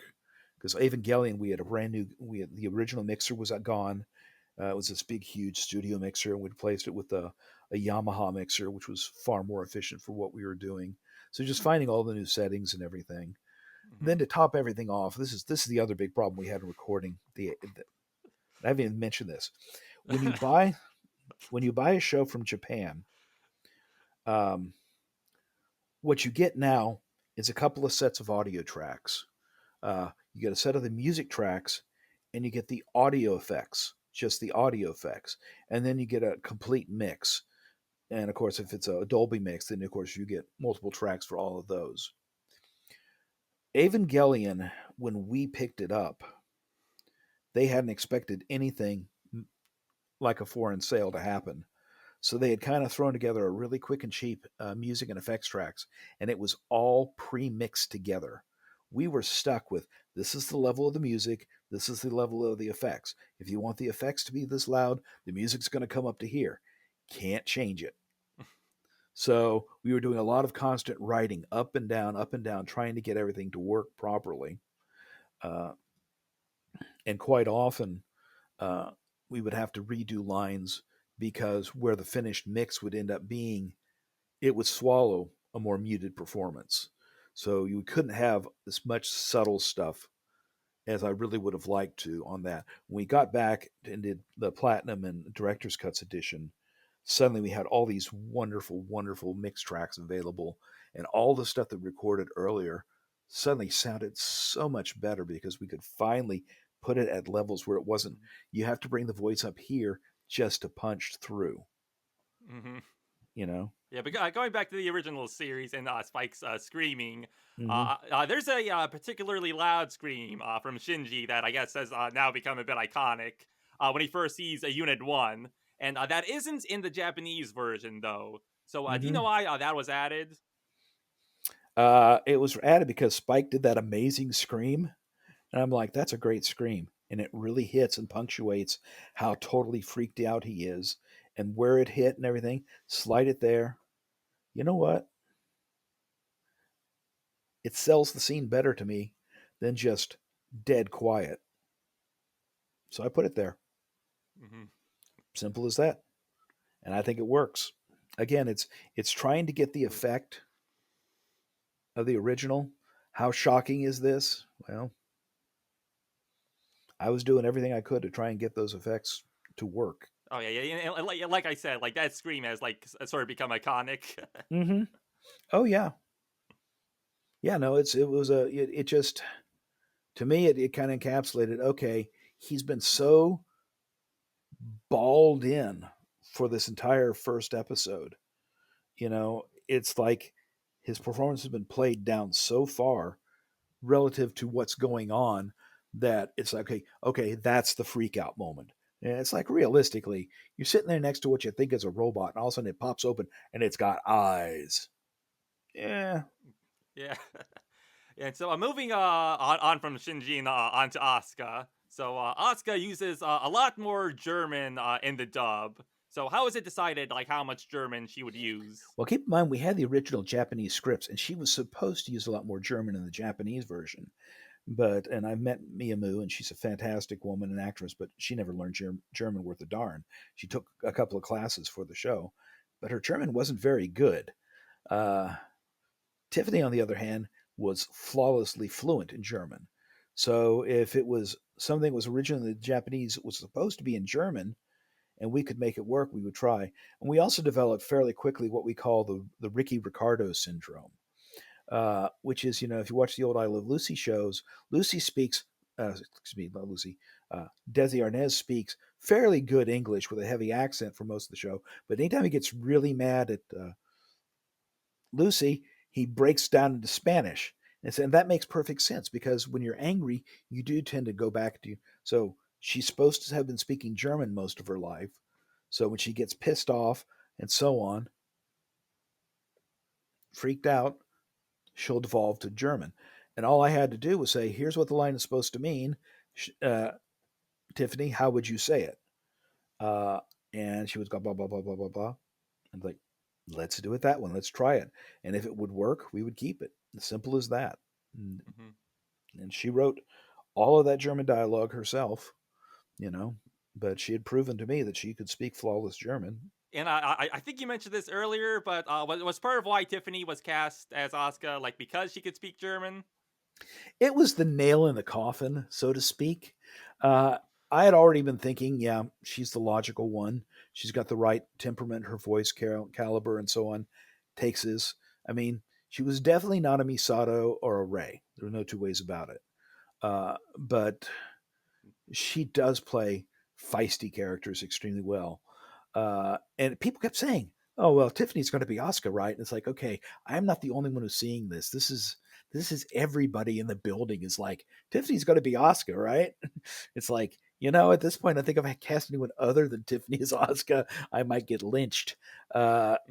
But the final thing was finding out, and I discovered that, oh, you speak German? Oh yeah, that's not common down here. Yeah. It was just kind of like, wow, okay, well, yeah, which was good because I had to tell her, when I did cast Evangelion originally, because she'd been in a bunch of other shows, she wasn't in that one. She was like, why am I not in this show? Because your character hasn't shown up yet. Yeah, because I think at that point, like, Tiffany wasn't like everything like you did, right? Not everything. She wasn't in Blue Seed, for example. Yeah, she's in Blue Seed. Is She's she in Blue? Komei. Oh my gosh, you're right. Never mind. You're absolutely right. And of course, that's the same basic kind of character. Duh. This is how far this stuff sticks in my head. Oh, damn. Yeah. That's why I'm here to remind you, like, of everything you did. Yeah, well, and believe me, I remember seeing Peter Fernandez, yeah. Fernandez, thank you, at a convention early on, and had a guy sitting next to him, and people come up with stuff, and he would turn to the guy like, "Did I do that?" And the guy said, "Yeah, Peter, you did that. Okay, I'll sign it." And I think, God, how many things do you have to do before you can't remember what you did? Now I know. It's like, oh yeah, we did that. Yeah, okay. Some things I remember really well, and other things are just like, yeah, okay, I guess we did that. I'm sure don't recall that. But yes, okay, but yeah, no, she had not been in everything. I mean, she, like in Battle Angel, her part is a prostitute. Okay. Sorry, man. She was in everything. Even if it was just like a small like background thing. I tried to always give her a part. Yeah, she was the very first actor we ever hired, and I considered kind of a good luck charm at that point. You Hmm. know, she and Rob Mungle have been around since the dawn of time. Yeah, But she sort of your like John Ratzenberger then. kind of, it was just one of those like, I knew she was going to come in. She would always do a good job. And the longer I knew her, the more stuff she would pull out. And when she pulled out Madam President and Golden Boy, that was not a voice I expected to come out of her. And I only heard that because she was sitting there saying, what do you think of my latest voice demo? I said, where did that voice come from? You've never done that voice for me before. This is why you never had me read for a character like that before. And it's like, okay. Uh, but yeah, she's incredibly dependable. She shows up and she gets the job done without fussing too much. Hmm. So, and Okay. that's why, she and I were a partnership, even besides having actually gotten married due to the curse of Ava. Uh, you know, when I started pulling back from voice recording as much, needed someone to do my scripts. She became my primary script person because it's like she and I are very much on the same wavelength for a lot of things. Yeah, and so the last character I really want to do a real deep dive into right now is Toji. So in the Japanese version, Toji speaks with an Osakan accent. So was it considered at all like adapting that for the dub? It was attempted. It was not successful. The thing is, at that point in time, so early in anime fandom, that I felt having him come across too strongly would have people think we're making fun of him. And I said, well, realistically, Osaka English is extreme. It's like Brooklyn. It's way over the top. But what is Osaka known for? Well, it's a tough working class city. So rather than having him have an accent, we opted to go with a personality trait similar to that, where Toji is very much gruff, very much to the business. But yeah, we tried a few attempts at doing various accents, and it was just it's way over the top Hmm. compared to the rest of the stuff. Yeah, I think the only official like English like version of Evangelion that gives Toji any sort of accent is the manga that was adapted by Carl Horn, and in that like he gave Toji like a New York accent. Yeah. Yeah, that's the thing is you have to come up with that. I always consider Boston or Brooklyn to be the equivalents of Toji. Uh, Hmm. but other shows later on, I would get much more involved with the accents. But there, I thought it was actually a story point. It's really not a story point, other than to say this is the kind of character that Toji is. And so Toji also had to be recast twice throughout the series. So what happened Right. there? Well, the original actor Joe Paisano was fine, and we went to record some episodes, specifically the set of episodes where Toji actually finally got to do something and pilot uh, an Ava, and then got himself all chopped up. Uh, and we could not get a response from Joe. And finally, we got someone, I think it was a relative, saying, "Oh, Joe went to the circus." What? Yeah, he's working with some circus. Literally, he ran off and joined the circus. That's all we knew for years was he had just gone off and he'd gotten a gig with a circus. So boop, off he is. So we hired another guy, uh, and he was very good. And he did that one set of episodes, and we went to do the completion, the final bit where he had to come back, and it's like, oh, he's in England. He had gotten a scholarship to some acting school over there, and he had gone over there, and had no idea that there was going to be any more Evangelion. So he just went blithely off. So said, okay, well, who sounds like this guy enough? That I said finally said Brett Weaver sounds enough like a hodgepodge between these two guys that we can get away with you having him just for the last set of episodes, uh, and do the character that way. And that's how that all happened. But yeah, it's like I've mentioned before, and apparently Amanda as well. Actors are kind of flaky; they just will vanish on you. I've had some actors disappear to California for 6 months at a time. It's pilot season. I want to go and try and get in a pilot, And then they come back 6 months later. So we're gonna pick up that show, dude. Man, that show you were in, it's finished. Well, can I get a new show? No, you ran off on us, left us holding the bag. Yeah, and I think like Joe, he did do like those episodes where Toji like does become the pilot. I think and like that was the last thing he did. Yeah, he became the pilot, but then the when he's in the hospital afterwards, it's a Yeah, different. and It's a that's when different. the next actor like Michael O'Connor Right. did it. Yeah. Right. Yeah, I was trying to remember the exact breakage point, and it's really hard to remember that stuff. Mm-hmm. Exactly when. I mean, sheesh. But yeah, Yeah, and I did ask Joe about the circus thing, and he said like what happened was he was doing the like Batman stunt show at uh, s- uh, s- well, I think Six Flags or whatever the theme park Astro over World. Astro World. Astro World. Yeah, thank you. Yeah, he's doing like the Batman like stunt show over there, and like I think the company that ran it like I like, gave him an offer like oh we have this other show in L.A. and I guess it was like sort of like it wasn't the circus, but like they called it like a circus show, and so like he took that Yeah, it role was and something like like that. Yeah, it's like yeah. I always think the fact that he ran off and joined the circus sounds good, but it's one of those things. Like, yeah, okay, but yeah, he just he vanished on us, and so we had to replace him. And this happens. You just turn around one day and it's like, wait, where did they go? Mhm. Can't find them anymore.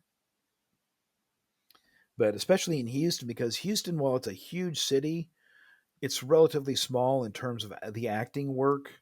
When I first moved here in '82, it was actually quite busy with theatrical work. But then the state of Texas decided they didn't need to give any tax incentives for movies, so all that work moved to either New Mexico or Louisiana, and the number of actors in Houston depleted as they moved to where the work was. So Hmm. And so, at one point during the series, Amanda moved. So, do you know how far you had gotten, like when that was, and did you just direct solo from that point? I directed solo from that point, yes, and we brought her back in to finish up her stuff. But I remember we had one big, huge session where we did like it was like 8 or 9 episodes back to back, uh, trying to wrap up her part, and also try to wrap up most of Jason Lee's parts because obviously they moved together, and they Hmm. moved to California to try and get acting work. Uh, so trying to just wrap all that stuff up, and that stuff all sat on a digital DA88, which is an archival digital format, for months, and they would have to lay it back in every time we would start recording new episodes that had Amanda's character voice in it and Jason's voice. So Amanda didn't like direct anything on those like last episodes. Then, No, not that I recall. I okay, can't even imagine how she could have since she wasn't okay, there. okay, yeah. Just want to make sure because she is credited in those episodes, but I don't know like if that was accurate or not. Well, and for directing, Yeah, is yeah, for she? directing. Yeah, yeah, she's like credited as a director for every episode. Yeah, I think partially that's because when they is that on the original DVD on tapes or is that on the? Yeah, on the I original think tapes and on the DVDs too. yeah, I suspect that she might have done some of the stuff with Jason. Now that I think about it, very possible. But I don't see how she could have recorded anybody else when she wasn't there when we were Yeah, recording everybody else. yeah, and so we already talked about this a bit earlier, but how involved was Gynax in the localization? I've never been 100% sure. How's that for an answer? We would send our stuff. Yeah, yeah, yeah. I guess that makes sense. Well, we would send our stuff over to Japan, but we had to use Movic as a conduit because that's who our license was through. And then it would take weeks, and then they would say, "Okay, here's the responses," and we would get basically back the scripts that we had written, saying this. Now I know that they did want to hear all the main character voices uh, when we started recording the show, so I sent them voice samples of these are the actors who are playing the leads, and they okayed all that. And that was definitely Gynax that okayed it, not someone at Movic or King Record. There were way too many companies involved with Ava at that point. Um, but most of the stuff that we were getting back for them, I was assuming was coming from Gynax, uh, just because of the nature of the stuff that was in the comments and so on. But it is very possible that not all of those comments came from Gynax. I was very surprised not to have gotten any comments back in English because at the time Gynax had an English language translator on staff named Michael House, and was very surprised never getting any contacts from him regarding things, especially given the fact that some of the stuff I'm arguing about is like that's bad translation. Mhm. Uh, So I don't know who at Gynax or whether it was someone in between was generating those comments and so on. Uh, it was all very strange because we'd actually, one of the other things we did on that show was the first time we'd used an outside translator outside of our usual ADV staff. And the reason we did that is we knew that our in house translator, Ichiro Okaki, was getting ready to move back to Japan. And we absolutely wanted to have someone on hand who was a full time translator and didn't have one. So Kuni Kimura, who is the head of Studio Iron Cat with Steve Bennett, actually translated uh, the original drafts of Evangelion for us. We thought, okay, he's known in Japan, he's known here, the fandom base knows him, uh, and he would be a good writer to have on for Evangelion. But even so, we still had things that went back and forth. People going like, "Well, why was this changed?" And there was one change that slept through that's always bugged me, which is in one of the early episodes, they're in the big red truck talking about Shinji getting brain damage when what they actually should have been saying was contamination, and that went through the entire proof checking process, and nobody flagged it, and I Mhm. didn't even think about it when I recorded it in the studio. And then afterwards, people are going like, "Oh, isn't that supposed to be the thing contamination?" They said it's like, that's exactly what they should have been saying. Well, damn. And if I recall correctly, I went back and fixed that for the Platinum Edition. Mhm. Yeah, you did. Yeah. Yes, you've got all these moving parts going on, and stuff just happens. I mean, there's stuff in the Japanese version that doesn't make a lick of sense either. Mhm. But Yeah, you so know, yeah, Amanda mentioned that like the Japanese like were providing you like with like full like ADR scripts or like the episodes like absolutely not. No, okay, not at so all. She probably had them by the time she got there. Keep in mind that when End of Evangelion uh, came out, Ava had changed from being this small local show that we had worked on, that when we initially licensed it was hardly known, to being a mega phenomenon in Japan. So suddenly it had become a major, major cash cow, and the companies who were involved in it were all fighting with each other about who should be in control. And Muvik, for example, got kicked out of the group for End of Evangelion and so on. And then I think there was a lot more focus on those movies being, well, we need to get a lot more money out of this because we probably could have gotten a lot more money for the TV series if we'd waited. So it's like let's try and get. And it was an insane amount of money they wanted. But anyway, done ADR scripts, nothing like that for the first series. I said we had to if they had provided their own translation, I would have used that. They did mhm. not. Uh, Okay, so they didn't provide you any scripts then. Nothing, nothing. What we got was the video masters, which were the same masters that were used for broadcast, which were not, by the time we got to the end of the series on videotape, were not the same masters that were being used for releasing in Japan. That's hence all the jumps and edits and everything. That's what stuff looks like on Japanese TV when it's being done at the last minute. Uh, we got the M&E tracks that were not particularly well mixed, and we got some artwork, some of which they later told us we couldn't use because it was, oh well, we don't actually own the rights to that art. Like all of the original jacket art in Japan had that was white with kanji and kana on it. Hmm. Well, as it turns out, the kana and kanji was done by a famous calligrapher in Japan. I'm not making this up. And he wanted an insane amount of money for the right to use his calligraphy on our covers. And we said, no, it doesn't even make sense, which is why our covers for the TV series uh, have all the different backgrounds with the same front characters. And of course, all we got the art we got was for the art for the laser discs, and we had more tapes than there were laser disc releases. Uh, Oh yeah, yeah. I think like they're only like 10 volumes out or something. right, exactly. So for the last couple of volumes of the DVD or for the VHS, we had to create new art, and we were going through Lorraine Reyes, now who's now Lorraine McLeese, who worked on Halo. Uh, was our art director at the time, and she was going through all of these shows episodes, looking for frames that were clean enough to grab. Said, "Well, maybe we can use some of this, and maybe we can use some of this," and that's how that last volume's the one of Shinji in the chair.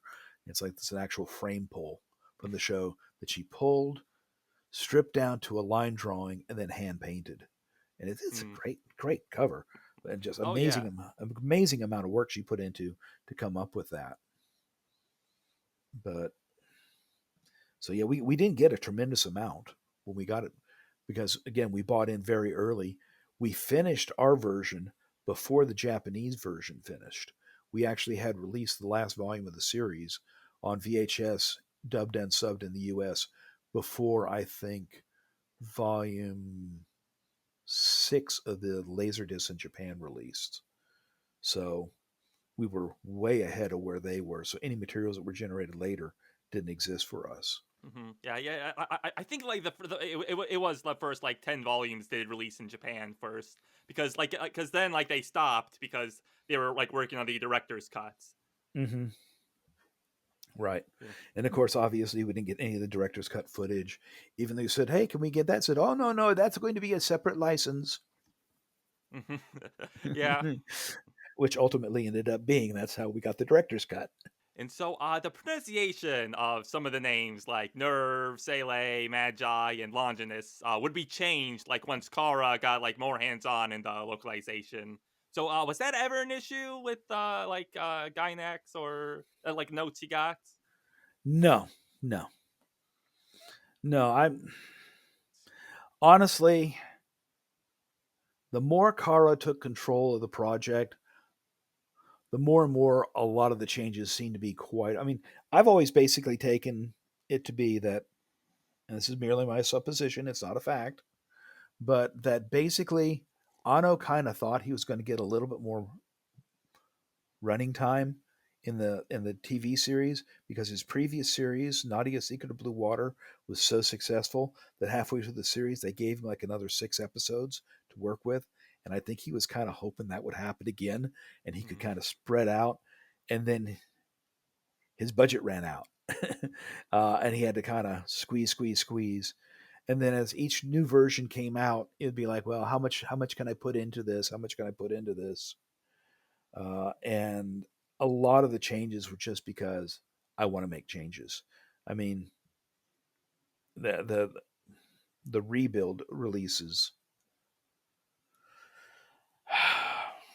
Yeah, it's like I'm not even sure where he was going. I don't think he knew either. Yeah, that's what it seems like. Mm-hmm. It's just like, well, it makes money, so I will keep doing it. And then he did, you know. Yeah. And so, besides directing, you also voiced Hyuga. So, how did you get that role? I gave it to myself. Simple as that. Like I said, we have the actors always not showing up. And said, okay, I had taken into the habit at that point. When we did a show, I would find a secondary character like Sugi and Blue Seed, and it's like if the actor who's scheduled to come in doesn't show up, I'll step in and do that character so we won't lose the time. And after that, then I'll start bringing in people from the company to start doing background voices and that sort of thing. Uh, so, looking at the cast of Ava, who's in every episode? Hyuga. What does Hyuga do? He's a bridge bunny. He shouts a lot of technobabble. 9 times out of 10, you can't see his mouth. When you can see his mouth, it's just going. Said, okay, there's not a lot of subtlety. He has really one scene in the entire series where he's talking with Misato, where I think he really gets in any kind of emotional depth. And I said, okay, this is the kind of character that he's Mr. Exposition. I'll just pop myself in there. I'm not taking away from, taking a serious character away from another actor. Uh, and that way, if someone doesn't show up, I get in the booth and read Hyuga. Simple as that. In retrospect, it's like, well, the unfortunate fact is that poor Hyuga has never been played by the same actor in any production again.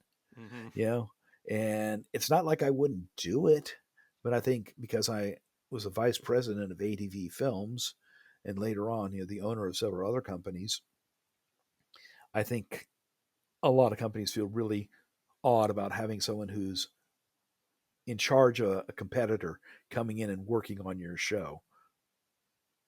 you know. Mm-hmm. So Keith Davis ends up playing Hyuga in End of Evangelion, and Keith Burgess. oh yeah, Keith. Who's Keith Davis? Why do I know that name? Yeah, that's a famous actor. Right. Yeah, Keith Burgess. You're Keith. correct. Yes. Right. Yeah. Ain't you got no moderation? That's all I remember about that Yeah, Hyuga. And yeah. then Damn, haven't they ever heard of moderation? right, yeah, Yeah, that's a famous line. That's become a yeah, meme now. right, exactly. Uh, you know, but and again, it's kind of the thing. It's become this thing like, oh well, you got somebody that you're owing a part to. Give him Hyuga. So it's not like it's a very complex character. Yeah, so yeah, it's sort of become like always like the producer or the director of the dub always voices Hyuga. It's like Hmm. after Keith, it was Mike McFarland, and Hmm. then like Joe Freya did it for the most recent dub. Yeah, exactly. That's just. But yeah, it was very simple. He was like, that's the character I'm going to be doing, just so I have a part to do to fill in when we get an actor cancellation. Okay. No more thinking beyond it than that. Well, that and the fact that I know my voice range, I know what I can do. And I said, I can play that character, and it's not going to make a huge difference. Mm-hmm. Yeah. You So do know, you feel like you nailed Hugo's voice early on, or did it take a while to get into it? how you sound in your ears versus how you sound uh, to other people is disturbing because you never sound the way you think you sound. But at that point, I'd already become kind of familiar with it. And it was like, yeah, I think the only real problem I had was in trying to get the tone right for the scenes. Uh, and I think in some of the early scenes, Hugo was more about to shit his pants than he probably should have been. But it was kind of like, damn it, there's a big giant monster coming down the city. This is big. Mm-hmm. Uh, but like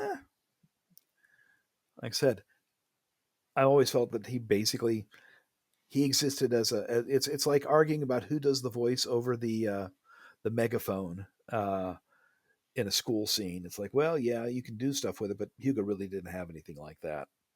Okay. He said he never really in the series. He said he had one bit where he kind of bonded a bit with Misato, Mm-hmm. and other than that, I can't remember him doing much of anything other than reading pieces of paper. Yeah, I think like after Kaji dies, like Hyuga sort of like replaces him as the like informant on the inside for Misato, and that's like Right, sort of like his like biggest role in the series. right, exactly. And that's in like one episode, maybe two. So it wasn't very long, but Mm-hmm. it's not like I didn't go to college for acting. It's just I don't do a whole lot of acting anymore because it's like, I was doing so much. The only reason that's in case you're going to wonder, the reason for the Brian Gronvelt name is because of that. When I started doing that on the early shows, I was already writing the script, producing the English language version, directing the ADR, and it's what I call the Marv Newland syndrome. If you know the film Bambi versus Godzilla. Oh yeah, yeah. blah blah blah by Marv Newland, blah blah blah by Marv Newland, blah blah blah blah blah by Marv Newland. I said, okay, having Marv Newland or Matt Greenfield in the cast as well. Come on. Mhm. So I came up with Brian Gronveld and one other pseudonym, and I would use those uh, when I did other characters, just so it wasn't like, okay, probably totally screwed myself out of getting invited to a lot of conventions down the road, but oh well, who Oh, knew? and do you mind telling what the other pseudonym you used was, if you remember? Mo Foley. Oh, yeah. So that's you then. Yeah, Yeah. Mo Foley. Mm-hmm. And so, Actually there were a couple more that I used for the X-rated shows, but we won't go into that. yeah. I think like most of the actors use aliases for those. No, no, Guy, we didn't. Yeah, like the soft sell like titles. Yeah, well, Guy, I can tell you that in Guy, I played both the white-haired perverted guy and the big prisoner who wants to have sex with Raina even though she's a boy or he Mm. thinks she's a boy. I was both of those guys. It was like, Mhm, what? You don't want to play that part? Okay, fine. mhm. You're pretty cute for a boy. Yeah, so you also did the voice of the Eva units. So for that, did you just also like assign yourself to voice them? That was a case of at that point I'd already been doing a lot of the monster stuff. I love monster movies. As a kid, I always made all the monster movie sounds. And when it's like I could start doing shows where it was like, ooh, we're doing monsters. I could do monster sounds. Most actors will look at you like you're insane if you ask them to do that because it means ripping up your throat. And then they've got nodes start to develop, and it's like, oh, my instrument! I'm damaging my instrument. I, on the other hand, be like, oh yeah, yeah, yeah. Let me do all that stuff. Oh, fight scenes. Let me do all that background Foley. Hence the name Mo Foley. Mhm. Let me do all that stuff where people. There's a show we did right around the same time we started Ava, uh, and there's a scene where like 100 people get killed, and they're all me, Amanda, or Jason Lee. That's it. Everybody gets killed. It's just us going like, oh, oh. Mhm. And the only ones that didn't quite work all the time were Amanda. We had to pitch Amanda way down. It was like most actors won't do that kind of stuff. So yeah, the Evangelion stuff was simply like it needs to be done. It was originally recorded with the voice tracks. So it didn't come pre-mixed on the effects tracks. We did not have it. But I listened to it, found out that it was some of the actors who had been in the stew actually did it and said, okay, well, all it basically is it's a screeching sound, and then it's pitched down and modulation is added to it. So I sat down for about 15 minutes with the recorder and started playing with it. Said, okay, that's it. That's a sound. Said, okay, well, I only have to do it 4 or 5 times an episode at most. So since I'm only doing Hyuga, I just went ahead and did it because I'd never get actors to agree to do that kind of stuff. I've Mhm. met very few actors who like doing that kind of stuff, which is weird. Because to me, it's like that's the best part. Mhm. Yeah, and so did you also like do the like angel like noises then for?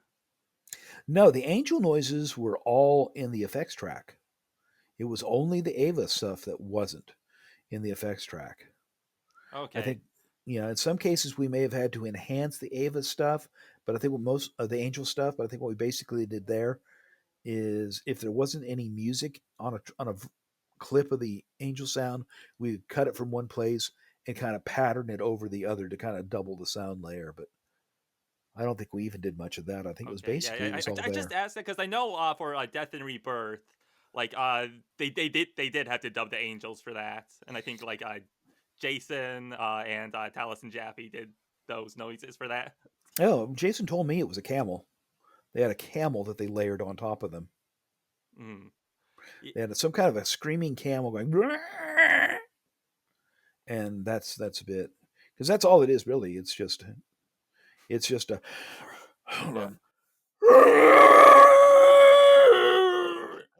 Yeah, on. yeah, that's it. Yeah, that's all it is. And then you pitch it down, you add some modulation, and because that's just noise, you can stretch it a bit, and that it breaks up even more and takes on a less human thing.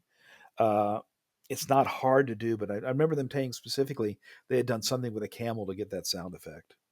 Mm-hmm. Yeah, That's yeah. I I, I, remember. I, I I do think now that you mentioned, I do think it was like they like did some like bass recording, then later like a camel on top of it. Yeah. Mhm. And so in the Japanese version, Rei, Yui, and Ava Unit 1 all share the same voice actress. So do you know if there's any consideration of doing the same for the dub, or was that always Uh, going to be like different actors? Originally I'd actually talked with Amanda about doing it, and I think the more and more I listened to where Amanda's voice was, I decided I wanted to try something different. So I had a couple of other actresses read. Kim Severe, she's so sweet in that part. It's you understand why even Gendo Ikari would love her. And I never got. It's possible Amanda could have done it, but at the same time, Amanda at that point was already worked to death. It was like, let me go in, and she was pissed at me about it too. Mhm. She said, "I thought I was going to play that part." I said, "Well, but Kim is really good, and it fits." Oh yeah, Kim was really good. Yeah, and Amanda did like eventually like voice Yui when she did the movies because she couldn't find Kim. Kim was hard to find. We brought her back once, and then she ended up using a pseudonym on it. She's in not Excel Saga, the pseudo Puni Puni Poemi. She's in that, but she goes in that under the name U-Haul. Oh yeah, so yeah, that's Kim then. That's Kim, and she's doing a Brooklyn accent to top it all off, so you'll never recognize it as being her. Yeah, yeah, and like I do know Kim Severe in itself is like a pseudonym because her real name is Kimberly Robertson, which Mm-hmm. yeah we talked about that because she said, oh, like when I moved I started using my real name, so it's probably hard for people to find me. Mm-hmm. Yeah, well, that's actors change names, they change locations, and they just disappear. Now she moved to New York, and it was harder to find her in New York than the L.A. actors. L.A. actors kind of swarm through the same miasma. Uh, the New York actors, for the most part, even though there were a couple of studios recording there, I think Jessica is one of the very few who went there and did actually start recording. Because I know Jennifer Earhart went there, and I really wish she had kept recording. She was phenomenal. Hmm. She just disappeared. And of course, Aaron Crone went there, and other than doing uh, the redubbing stuff for us, I don't know if he ever did anything. Yeah, Uh, no, he never did anything else. and Tiffany called him God's gift to voice acting, as he was so natural. Oh yeah. But you know, actors, what can you tell? They Hmm. do these strange things, so you're always like, what happened to them? We don't know. They're just missing. Hmm. I said, Yeah, and I think Allison did like a couple anime in New York when she was over there. maybe I don't know. I'm not Yeah, sure. yeah, she did. Yeah. Okay, well, said it's the only one I saw who was consistently doing it out in New York was Jessica, Hmm.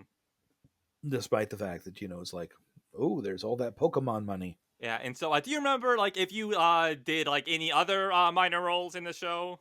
I did. I couldn't tell you what they were. Again, Okay. Yeah. someone doesn't show up, I go in the booth and I start doing background voices. Oh, a bunch of soldiers getting killed. Ah, okay, there we Hmm. go. Plot on through. Da da da da da da.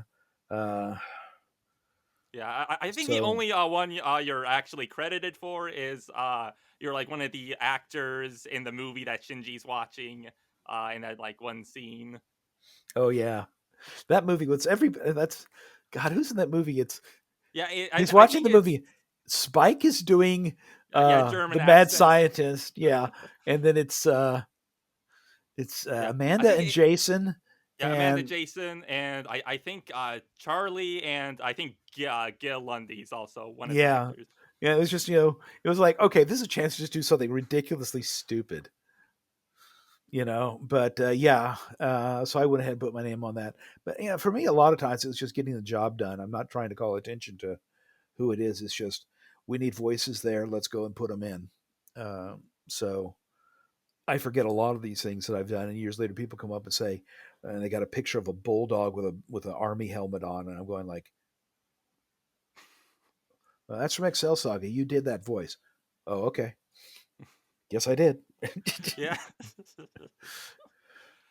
Like I said, it at a certain point, the very early shows I can remember so much about, and the later it goes, Mhm. the more and more it became like, "Eh, did I do Mhm. that?" Yeah, and there is a one like part I want to ask about if it was you who did it or someone else because I think it kind of sounds like you, but like in the first episode there's a scene that's sort of like become a meme within the Ava community, like where they're shooting the angel like and the guy's in the helicopter and he says every single missile hit the target and then he explodes. Do you remember you did that? I don't remember it doing it. That doesn't mean I didn't do it. It just Okay. means I don't remember doing it. Okay, yeah. I just want to ask because that's sort of become like iconic within the Ava fandom, Hmm. and I do think it does sort of sound like you.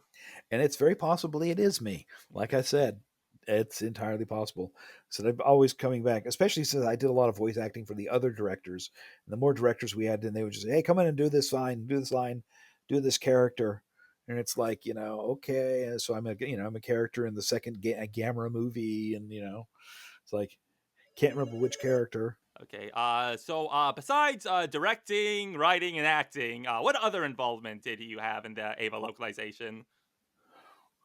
Wrote the box text for all the boxes, helped design all the box art. I did everything. I mean, at that point in time, it was a very small company, and I was in charge of production. And if it came out of that building, I worked on it in some way or other. It was, you know,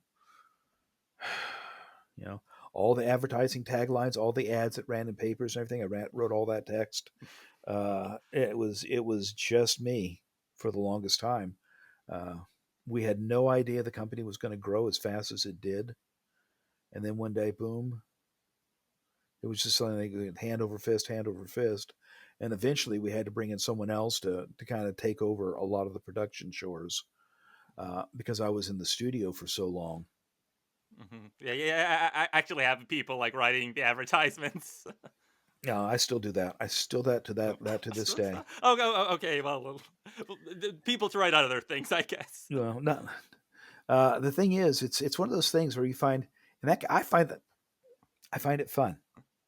I'm a huge fan of old movie ads and posters, uh, and so ever since I was a kid, I've been collecting that stuff and like, oh yeah, this is cool. And so when I see a movie, it's like, well, this is the tag it should be, blah blah blah, and just start writing stuff. And next thing you know, I'm doing it. But yeah, I'm trying to think if there's anything I didn't do on Evangelion. Uh, I did. Yeah, yeah, that may be the better question. Like, what didn't you do? I don't know. I went into the sound mixings and oversaw the sound mixings with Paul Killam for the first couple of episodes as we tried to get the general sound of the show correct. Uh, so that's just it was a very big part of my life for 2.5 years. If I wasn't working on the scripts or the subtitle scripts, then I was in the studio directing or working on one of the mixes. Uh, so I would come into the office in the morning, go into the studio, intermittent with Amanda, depending upon who had who when, uh, work until 6 o'clock, and then go. If there was a mix in the process, I would head over to Jay West uh, and sit in with Paul for 2 hours to look at where the mix was and say, does this need fixing? Does this need to be undone or redone or so on? And then when the whole thing was done, we did not have the ability to lay it back digitally to a master.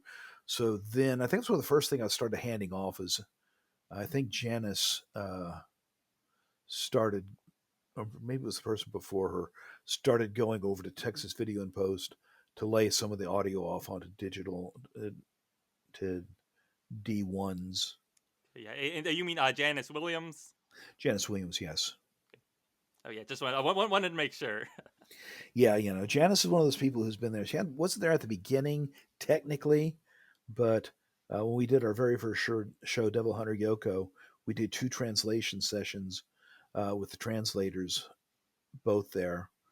We did that at David Williams, who was her husband, and her house.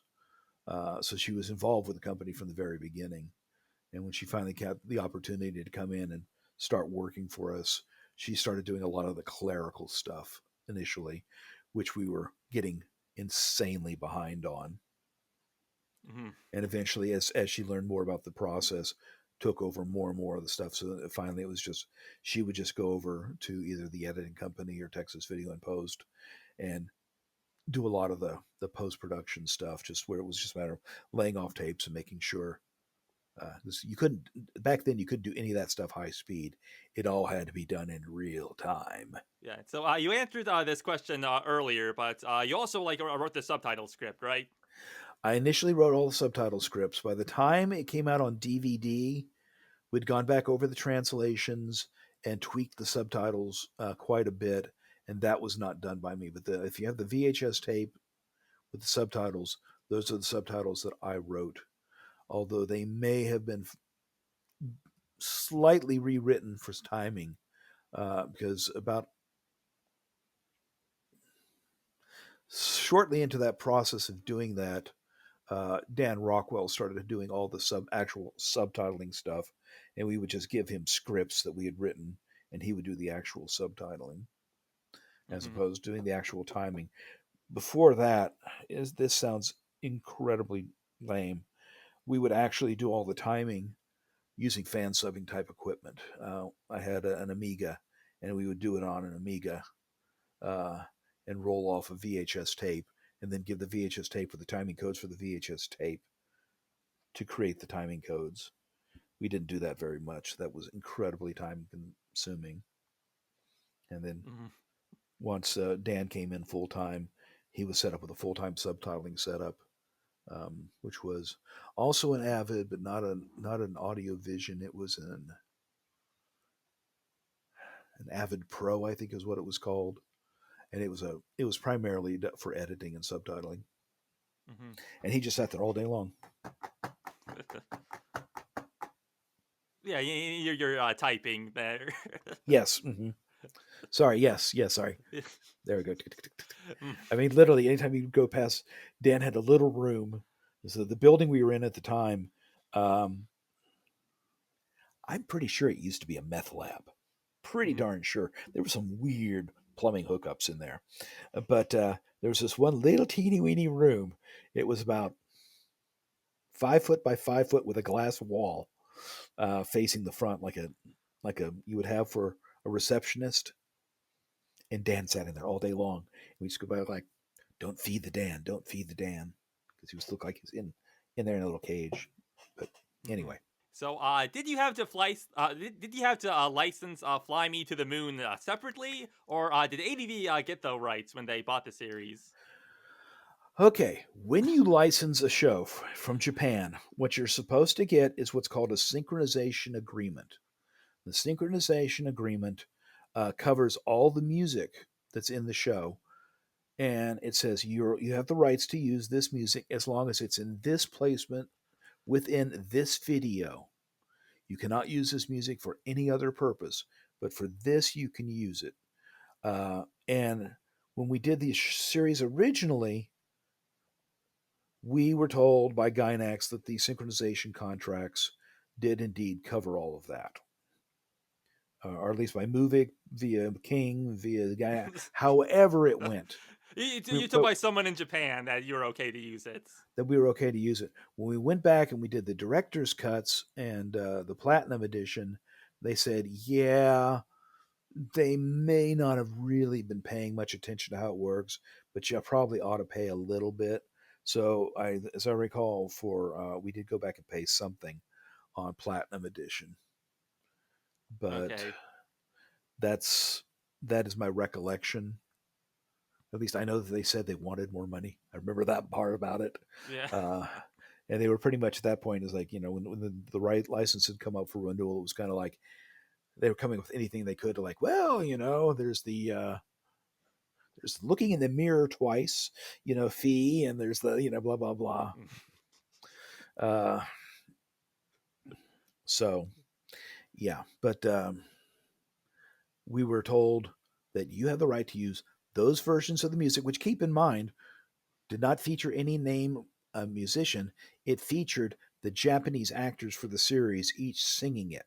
Now, if it had had Sinatra singing it, then yes, because he's an ASCAP or a BSA, one or the other recording artist, and we would have to pay a fee to ASCAP for that.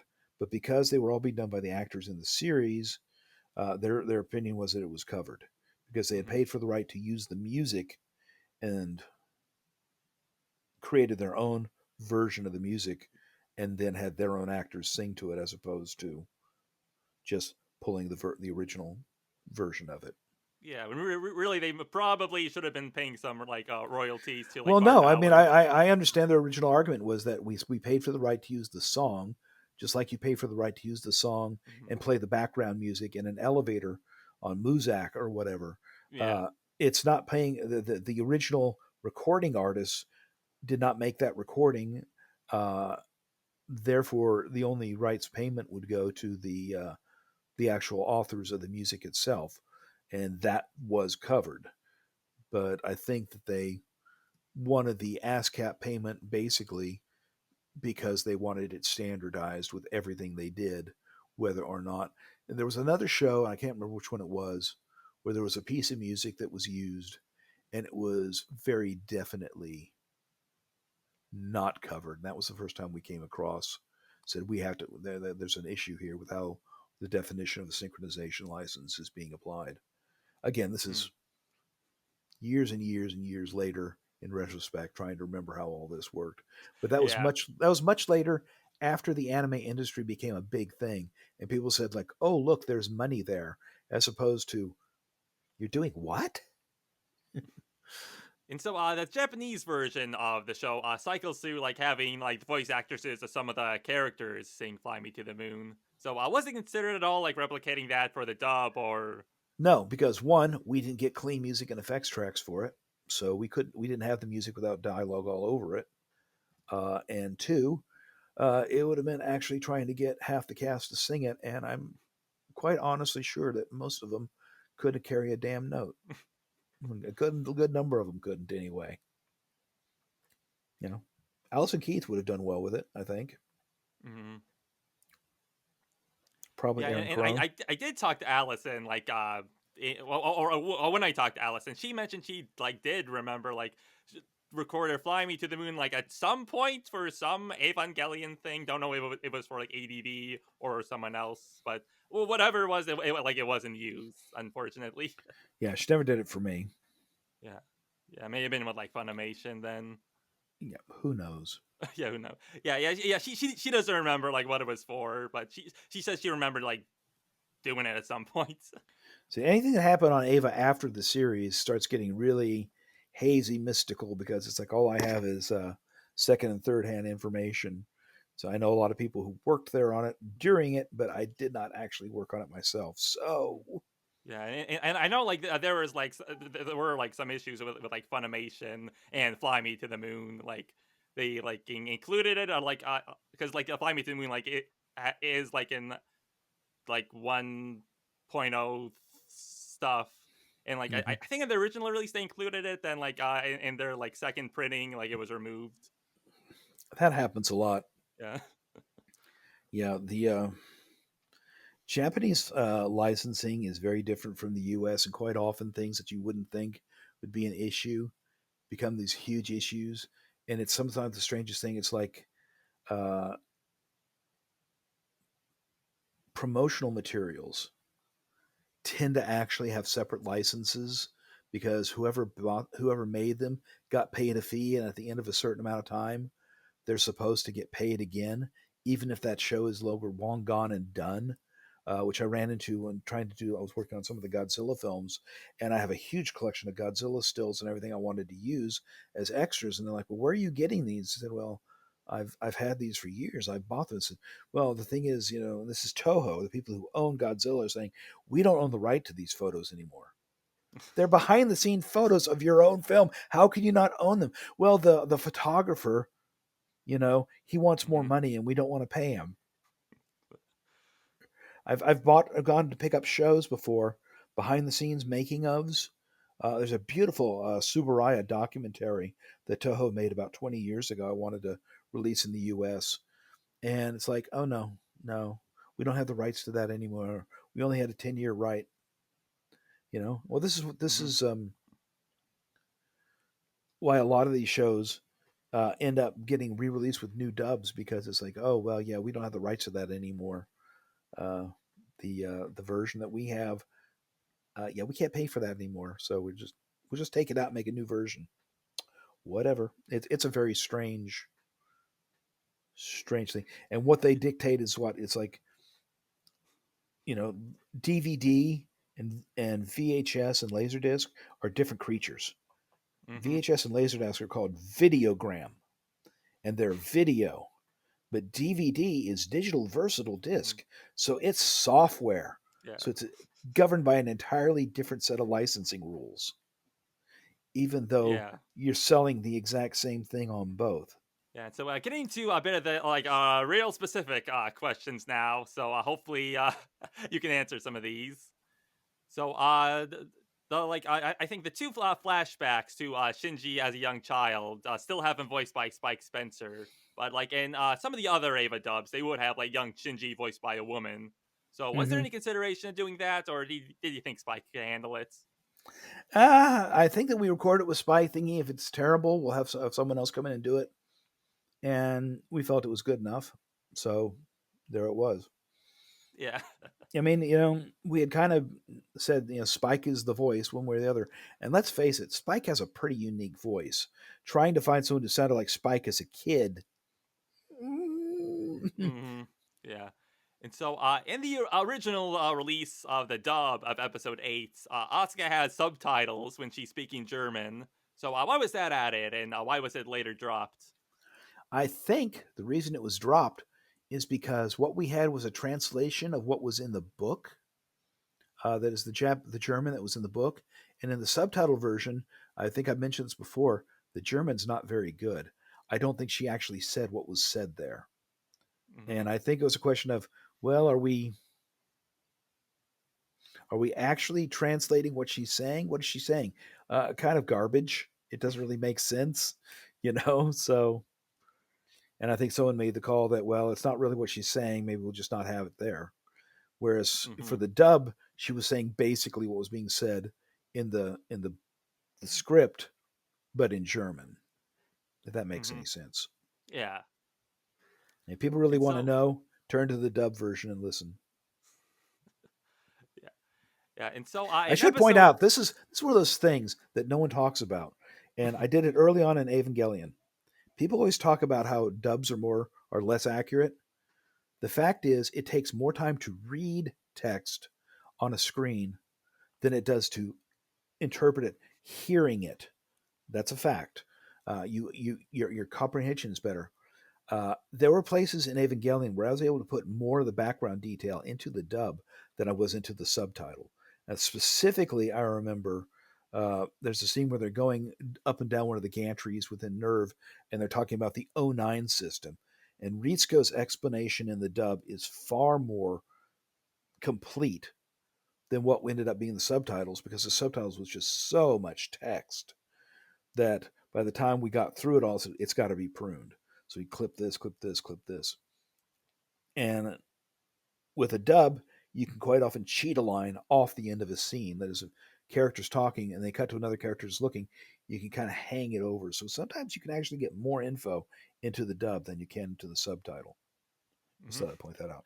Okay, so in episode 15, there's an extremely brief scene of a group of women singing in Japanese. So I assume the reason that wasn't dubbed was because it's part of the M&E track. Is that correct? Yes, that and our policy at that time was generally if someone's singing in Japanese, well, they're in Japan. They'd be singing in Japanese. Uh, and generally speaking, we wouldn't have a music and effects track of just it. So what do? Do you have someone in? Nobody knows this song. It's some Japanese song. Uh, then do we have to figure out who owns the rights to the song? Is it a public domain song? Should we just sing "The Farmer in the Dell" or something? I mean, it's like it's a background thing. The characters are in the background. Just let it go ahead and play in the background. Yeah, yeah. I think the only like anime from around that time where you dubbed a song was for Blue Seed. There's that one episode where like Allison and Amanda sing that song. Yeah. Yeah, it just the materials weren't there, and it's like, well, it works as it is. I don't see it's necessary. They are in Japan. The assumption is always being that they're just speaking in whatever language, and we're just it's the you just go see old World War II movies, and even though characters are supposed to be in German, uh, all the main characters are speaking with an English accent inexplicably, uh, Hmm. and a slight bit of a German flair, and all the background guys are going "Achtung, ah!" Speaking in German. It's just yes, we are through the magic of video. We are hearing everything translated automatically into our brains, and that is the assumption.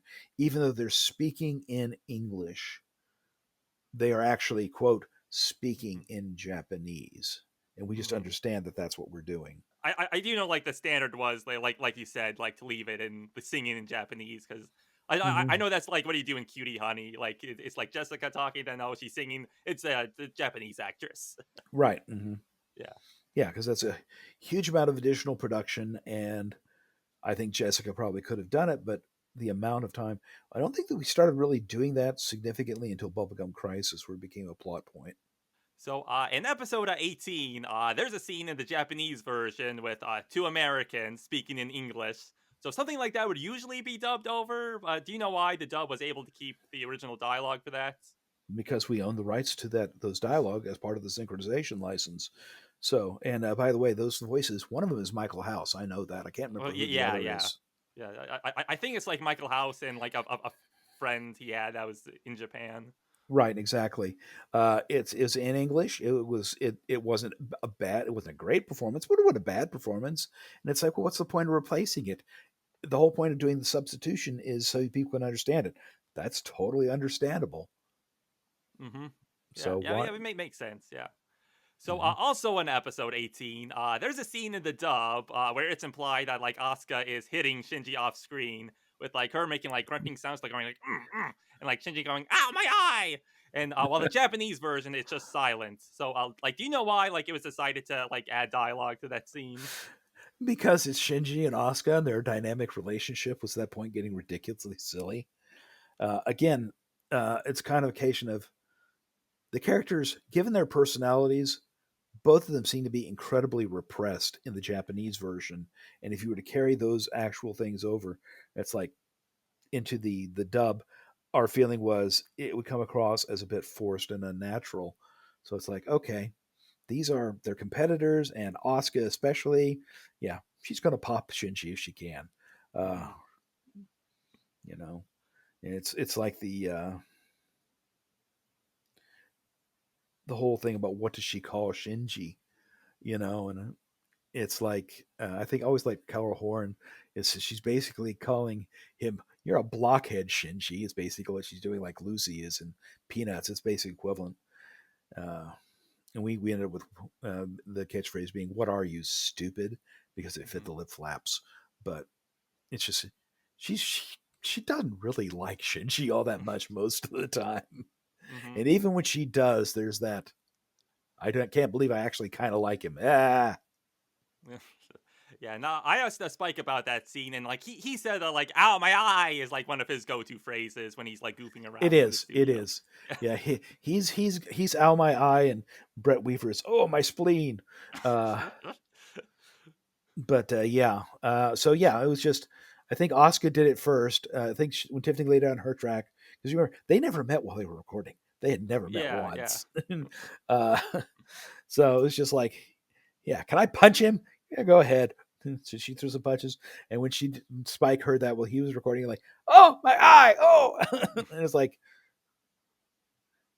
that's funny. and it fit the scene. It fit the tone of the scene at that point. So So, towards the end of episode 26, Shinji says, "But maybe I can love myself." And in the English dub, it's just Shinji saying the line, but in the original Japanese version, it's Shinji, Asuka, and Rei saying it together. So, do you know why the dub just has Shinji saying it? Was that like an because oversight? no, it's because when we tried it with all voices together, you couldn't understand what Shinji was saying. They couldn't sync up exactly because their phrasing and pitchings were different, and it started getting more and more fake sounding. And finally said, you know what? The important part is that it's Shinji who says it, so let's just have Shinji say it.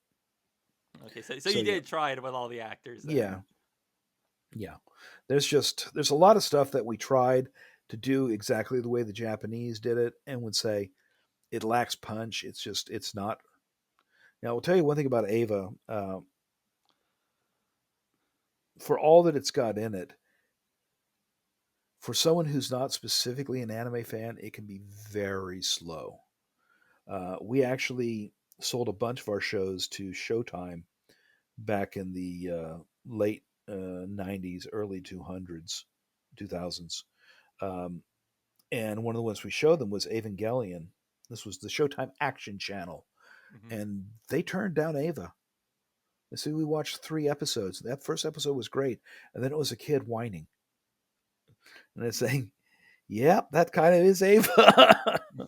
And it's just so quite often we were basically under the thing is we have to make this thing accessible to the average person who is going to pick it up. This is before anime fandom became what it is now, whereas everyone's like, "Oh, I know all about anime." Back then, it was kind of like, "What is this stuff?" And I tell you, as it is, we knew that we got to the end of Evangelion, we were going to leave a lot of people with their brains going, "I need therapy," which indeed is basically what happened. Hmm. I still remember bringing all the actors in and recording those episodes, and they're all just going, "What in the hell is going on?" Which apparently, according to Miyamura, is what was happening in Japan as well. They all came in Hmm. like, "What is going on?" Yeah, so earlier you mentioned, I think, the like brain damage line, which Mm-hmm. you later went and fixed. So Right. looking back, are there any other mistakes or errors like you wish you could have fixed? None that are jumping out and screaming at me. There were a couple of cases where I think when we went back on the second time, we corrected some of Aritsuko's dialogue to be a little bit more um, unlikable. We were really trying hard the first time through to have her pitched as, "Oh, she's so nice, she's so sweet," and you don't really understand until the end what an evil, nasty bitch she is. But she is. She's been basically screwing everybody over for most of the show by not telling them the truth and leading them down trails. But she's la la la la la la. And there's a couple of cases we let it, and in the revised version, we let a bit more of it bleed through. Hmm. Uh, just a little bit more of like, okay, Ritsuko's really not as nice as you want to think she is. Hmm. But other than that, um, I can't remember anything else we went back and fixed. I remember specifically doing the brain damage one because that one really bugged me. Yeah. But it happened early on, and like I said, all I can say is it was so early on that it didn't even snap. Oh, contamination, right? It becomes all about contamination. Duh. But Okay. Yeah. So yeah, translator we wrote it, went to Japan, came back. That's what they approved. Like, okay, that must be right. yeah. So yeah, we've been going for about 2.5 hours now. So I guess this is a good spot to end it for now. All righty.